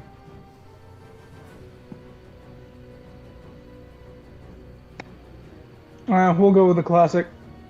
I pull out my dagger and I go, and it vibrates and a bunch of other daggers pop out and it flies in a 5-foot cloud around him as I cast Cloud of Daggers. All right. 5 feet on each side. Okay, so it's centered right on him. Okay, roll 4d4. And if luck is with you, you might beat your last average. I don't even know what I'm trying to say. Nope. Alright. 3 ones. Well, can't win them all. But with that, he does take 7 piercing damage. And then I'm going to use the rest of my turn to start creeping up these stairs. Alright, now I will say, Rez, you have only used about 10 feet of movement. You can expend the other 20 and just go to the top if you wanted to. Yeah, I'll get to the top of the stairs. As you get to the top, you see a hooded figure. As it lifts its head up, you can see a scar on one of its sides. As you bring yourself up now, you can see, commanding the helm of this ship, is another gnome mind flayer, holding a laser pistol. Is that your turn? I'm just gonna as I run up there, I just stop in my tracks. And I just look at him. Yeah, he does the same thing. And with that awkward glance, yeah, Glenn, you are no longer grappled, though a little bit more injured. You're ready to fight. I'm going to use my movement to go here, to this empty space. Yes. Use some of my first level spell slots that I have left to cast Thunderous Smite. And then I'm going to make an attack roll on this guy. So let me roll for that. Blam. You have advantage, so that hits. Excellent. Thunderous Smite, if I remember correctly. Yeah, okay, so I do my damage, so I do the 11 damage, and then I do an additional 2d6 thunder damage. 2d6. So there's 6 damage, and they're also pushed. Oh, it must succeed on a strength saving throw, be pushed 10 feet away and knocked prone. Alright, he succeeds as he succeeds for pushes back. I am going to make my second attack real quick, though. And this I don't think will have the benefits of my Thunderous Smite. It does hit. Okay, great. So there's another 12 damage. Alright, 12 plus 6 in total. 12 plus 6 plus 11, right? That's the... Because I did 11 and then an extra 2d6. Extra 2d6. Okay, in that case. Yeah. Nice. That is a devastating blow. Is that your turn? Yes, that will. Alright, as you guys watch Glenn put his all into that attack, up next is Plondotha. Now, do you guys remember that time when the Cold Light Walker was able to hit all of you because you were in a straight line? Yeah. We have a very similar situation. So as he gets to right here, Aralas, you get an opportunity attack as he gets in the right form. That is your first mistake. No crit. 21 for 14 damage. Alright, as you strike him in the arm, you guys finally see, as he reveals his hand through the sleeves, what an Illithid's hands look like. 3 pincers form what we would consider fingers. On each are prongs and suction cups, almost like a dolphin's fins and an octopus's tentacles wrapped together. As he reaches out... Uh-oh. Oh. There we go. He will go ahead and cast... Oh, wait a minute.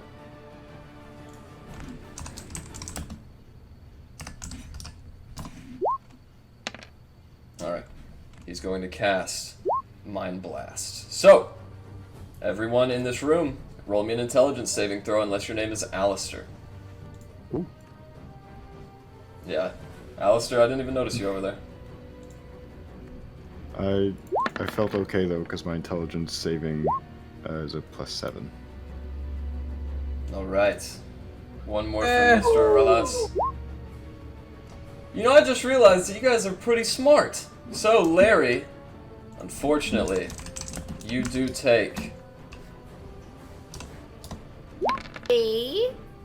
13 psionic damage. And Larry, with that, you are unconscious. Me? Oh, But it's, I it's rolled a Glenn. 24. I think you meant Glenn. Oh, I'm so sorry, Glenn. Okay, Glenn. I was wondering what was going on. Okay. My bad. Glenn, you take actually 17 damage. Okay, got it.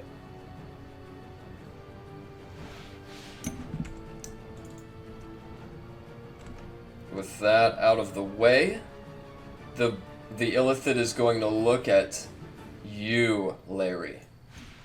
Small, infantile creature.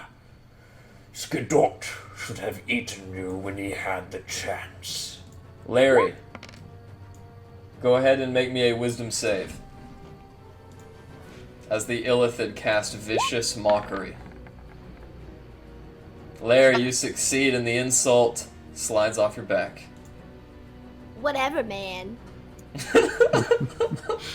She's so mature. Oh my goodness. I forgot, and I don't think it's gonna matter, like, for anything that's gone on currently.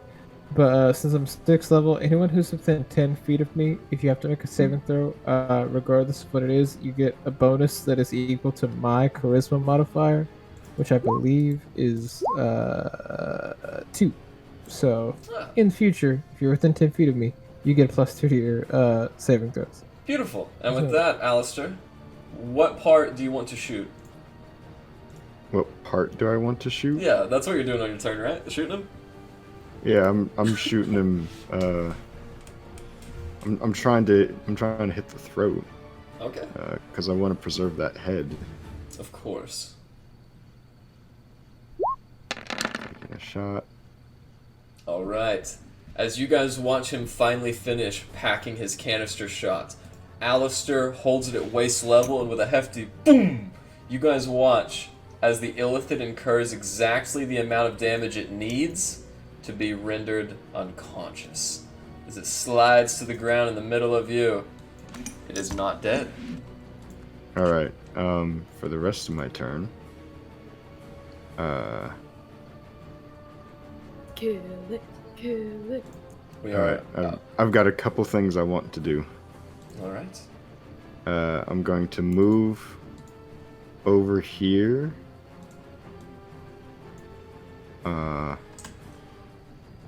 Since it's unconscious, I just want to take out my sword and just hack its head off.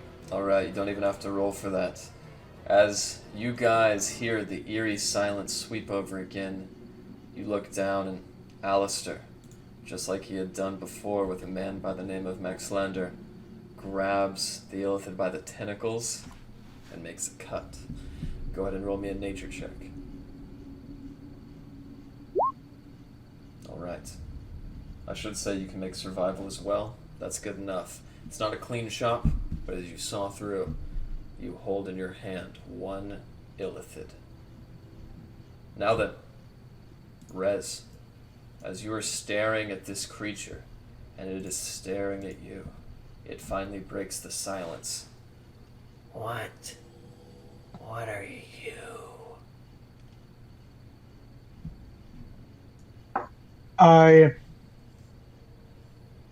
Shape. Did he say that in common or undercommon? He said it telepathically in your mind.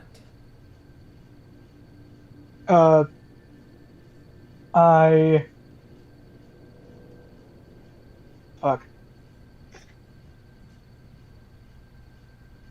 I shape change into an Illithid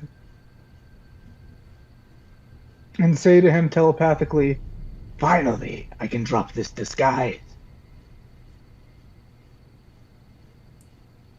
As it looks at you, go ahead and make me a persuasion check at advantage. Should this be deception or persuasion? Deception.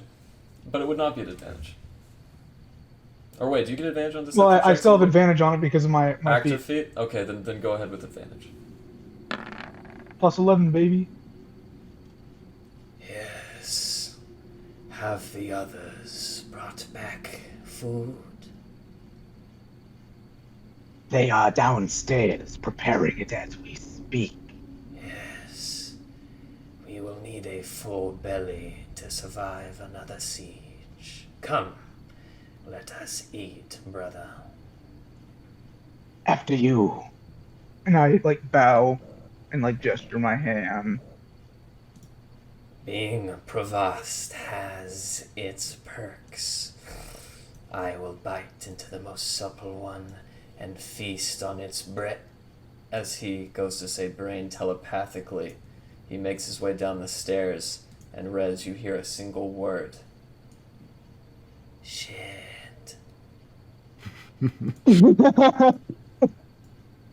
As the Illithid looks around. As he was like as he like went right in front of me, like very much under my breath, I just went. I like pointed my finger down, and to Alistair, I say, "Eyes on the stairs. There's one incoming." Immediately walking down, And I follow. the gnome, 'Cause I wanna see the gnome produces a pistol. As it does so, it makes one shot. As the shot strikes Irwin in the chest, Irwin takes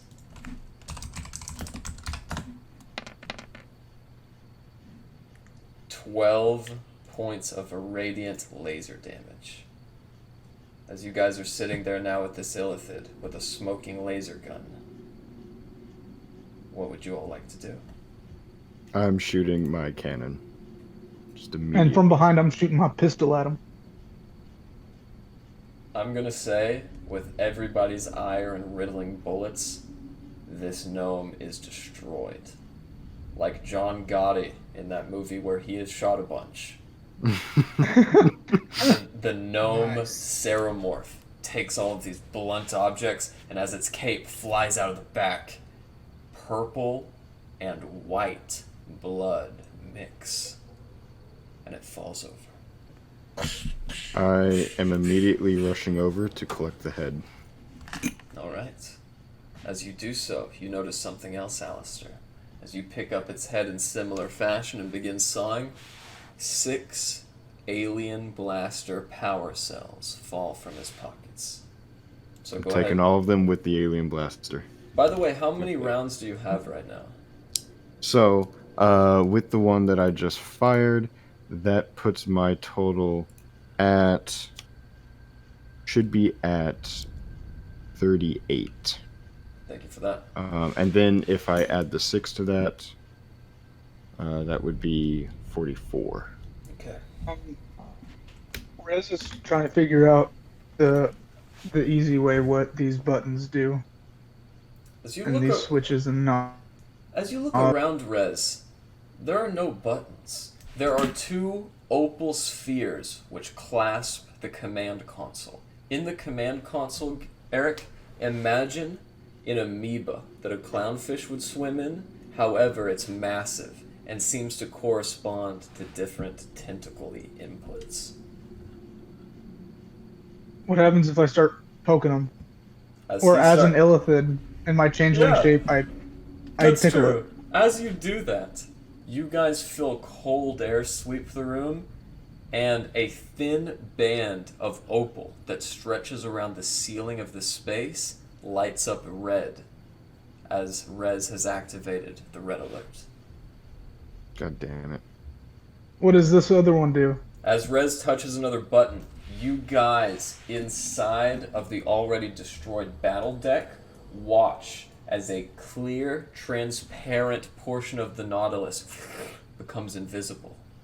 As the pod opens, allowing for the crossbow, the massive, magically metallic crossbow before you to fire, you guys see something else. Out in those dense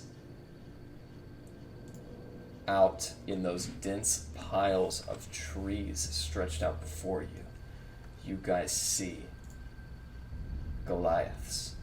1 and 2 that poke out from the trees, then a third, then a fourth, and in the middle, standing stalwart without any need to hide, you guys watch as a massive white werebear approaches. As it does so, it slams a staff with a crescent moon into the snow. Come, invaders. Spoilers of our land no more.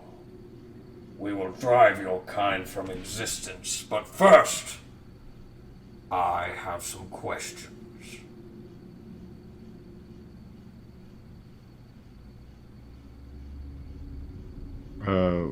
Listening to all of this, Alistair's pulling the armor off of the Plon.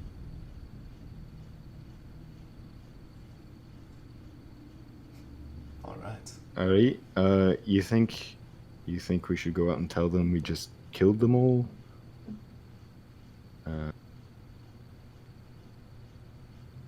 Surely they're not after us. I mean, they're just passing through, right? I mean, and no one's checked upstairs on res, and there's just red alarm going off, a window open. Alistair's gonna run over, grab the other head, toss it in his bag, and then go upstairs. As you make it upstairs, Alistair, you see behind the console an aged illithid. Much taller than the gnome Ceramorph, it stands behind and wears a black cap with a purple feather. I'm pulling out my laser pistol. I change my hand into my regular half-elf hand, while still like tentacling the control board, and just say like, "It's me, it's Rez." You know, that kind of makes me want to shoot you more. And then I'm gonna go over to the control panel and see if I can help him. Make me. Yeah, with your guidance and my face tentacles. And I would like to use right tool for the job. I'm also going to sing in my very creepy illithid vocal cords. Alistair. Just over and over again, giving you inspiration. The most annoying inspiration. Alistair's still considering shooting him, but working on the console. As you open the console, I'm not going to make you roll anything, because even though we have an illithid present, you require some bit of what's the word I'm looking for? Telekinesis in order to control this object. It seems to be, even with your artificer's knowledge, a massive amoeba, moving, coheting. Even some tentacles respond to your touch. However, you can't find a rhythm, and you really don't determine any way to get this ship off the ground. I have like a question, but I'm not quite sure how to No, go about feel it. free to ask. So, like, hear me out here. Hear me out. I am an artificer. I now have 3 Illith heads and I believe 7 skulls. Could, in a similar way in which I made my homunculus servant, could I make something out of the Illith head that still has a brain in it and jury rig a remote control from the severed head of one of these guys? No. Okay. I saw the moment of reflection in Garrett's. Could you reconsider? I could. Okay, watching Alistair tinker with his tools. And furthermore, I'd like to propose I have an ice troll heart to use as a power source. I will say this. You can make your illithid abomination. That is certainly within your realm of possibility. However, these creatures' technology is so unique to their anatomy and so much more advanced. Even if you could somehow figure out, which would take weeks, the manner in which to manipulate this console, Alistair, you still suspect, with its damage, there's no way it would have been able to fly. So we have to take the Oh wait, no. We have to take the mammoth home. So there's no hope of it ever flying. There is hope of it flying. It would have to have the attention of probably various artificers over a long period of time. Go ahead and make me an intelligence saving throw. Yeah, you also garner that this was just a ruse to bring you guys back and kill you. You see no way that the heart of Meltheron could be even used to repair it. They are so evil. Seeing Alistair, like this mental math going on in Alistair's head, and him probably visibly going something like, "Fuck, can't do this." Shit. I'm just gonna do the equivalent of like pushing all the buttons on the elevator. Alright. And I'm just gonna like tentacle swipe all of the controls, touch the 2 orbs, I'm gonna touch everything. Okay. And then I'm gonna turn back and I'm gonna say, we should probably run. And then I'm gonna take Alistair and run. So, 2 things. I know this is frustrating, Alistair. If only you, with your mind, could be in the body of Rez's illithid creature, it would work. However, as he does the equivalent of touching every button, you notice some things. One, this... Wait, well, hold, Really quick. No, that won't work. This sphincter on the west immediately opens, as does every sphincter-like door connected to the Nautilus. This one, boom, is open. This one, boom, is also open. As are every other ones, and you guys, especially on the command floor, begin hearing something. Imagine a clicking clock that is escalating. Yeah, and so everyone just sees Alistair and Rez running downstairs and going, run, run, run, run, run. Alistair's not running. Alistair's trying to stay with the control panel. I'm gonna try to look for His the heart's heart. breaking. Can I look for the heart? Of course, you find the heart of Meltheron on Skidjolt. Okay, I will put that safely in my pocket. And then I will run. Okay, everybody, safe escape. As everyone makes their way out except Alistair. Alistair... I'm going to hesitantly and reluctantly leave as I feel it's getting close to the end. It is, but with that added extra oomph, go ahead and roll me a tinkering check. Alright, so that is... Okay. D20... Alright. Alistair, despite everything, you give up on this amoeba, but you do realize the opals on the side seem to be analog in nature. As you grab them and manipulate them, you finally see the orbs of opal activate the console, and the console is manipulated telekinetically. If you had a telekinesis cap, magical ring, or some other way, you were convinced you could get this thing up. You need to use the orbs to get it up. That's how you do it. And as Alistair, I did say that, like, as I was like smushing all the buttons, I like twisted the orbs. Oh, you did?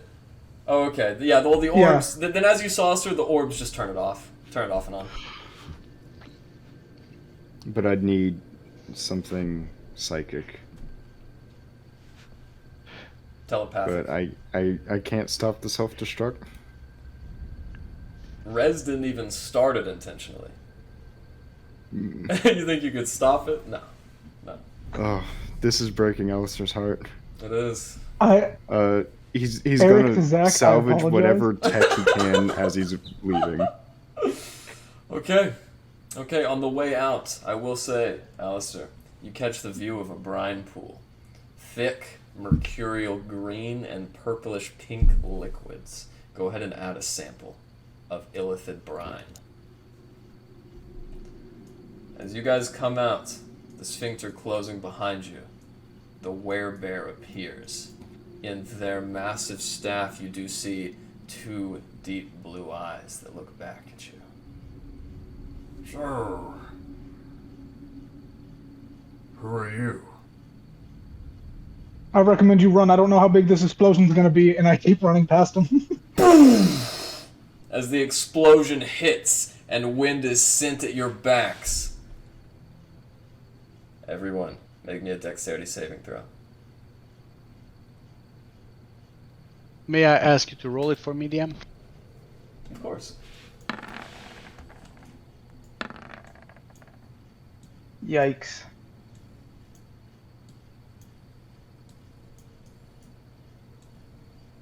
All right.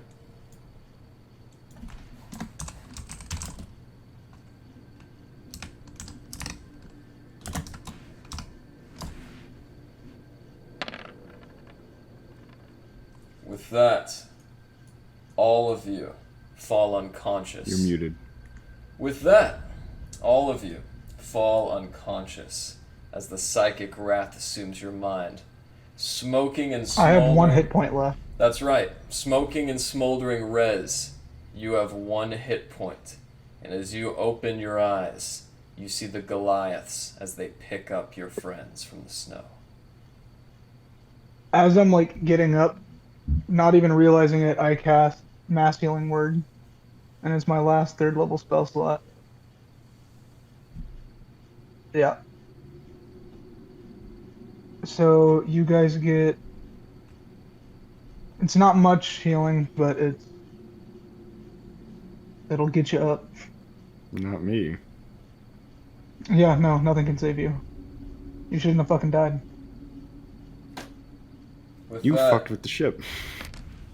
those of you who are Okay, alive... so that should be 3 plus 8, so that's 11 points of healing. I just wanted to say really quick, if Alistair ever needed a reason to dislike Rez again, this might be good for him. This is a very sharp thorn in Alistair's side. Not to say any mistakes were made, I loved what you did, Eric. But with that being said, those of you who received the health, Larry, Ralas, Glenn, and Erland, fading in and out of consciousness, you are slung over the backs of Goliaths. All of you gathered and marched away. Rez, as you have 1 health remaining, do you play dead or announce your presence? I feel like I would have done... I feel like I would have passed out anyways. Like, I would have had just enough foresight, like, immediately after the explosion to save my friends, and then immediately just pass out. Fluttering, going in and out of consciousness, you are all led by the werebear to the mouth of a cave, and that is where we will end tonight's session. Real quick, I have one thing. Given the health that I was given by Rez, kind of bouncing in and out of consciousness, can I attempt to via where we are being carried, can I try to figure out the direction that we're going, like north, south, east, west, or whatever? Sure. Go ahead and roll me a nature or survival check. Okay. And we will leave off as you guys head northeast. Oh my god. Northeast. Like, Zach, if your brain like nowhere was on in the map. Rez's body, we could have done something.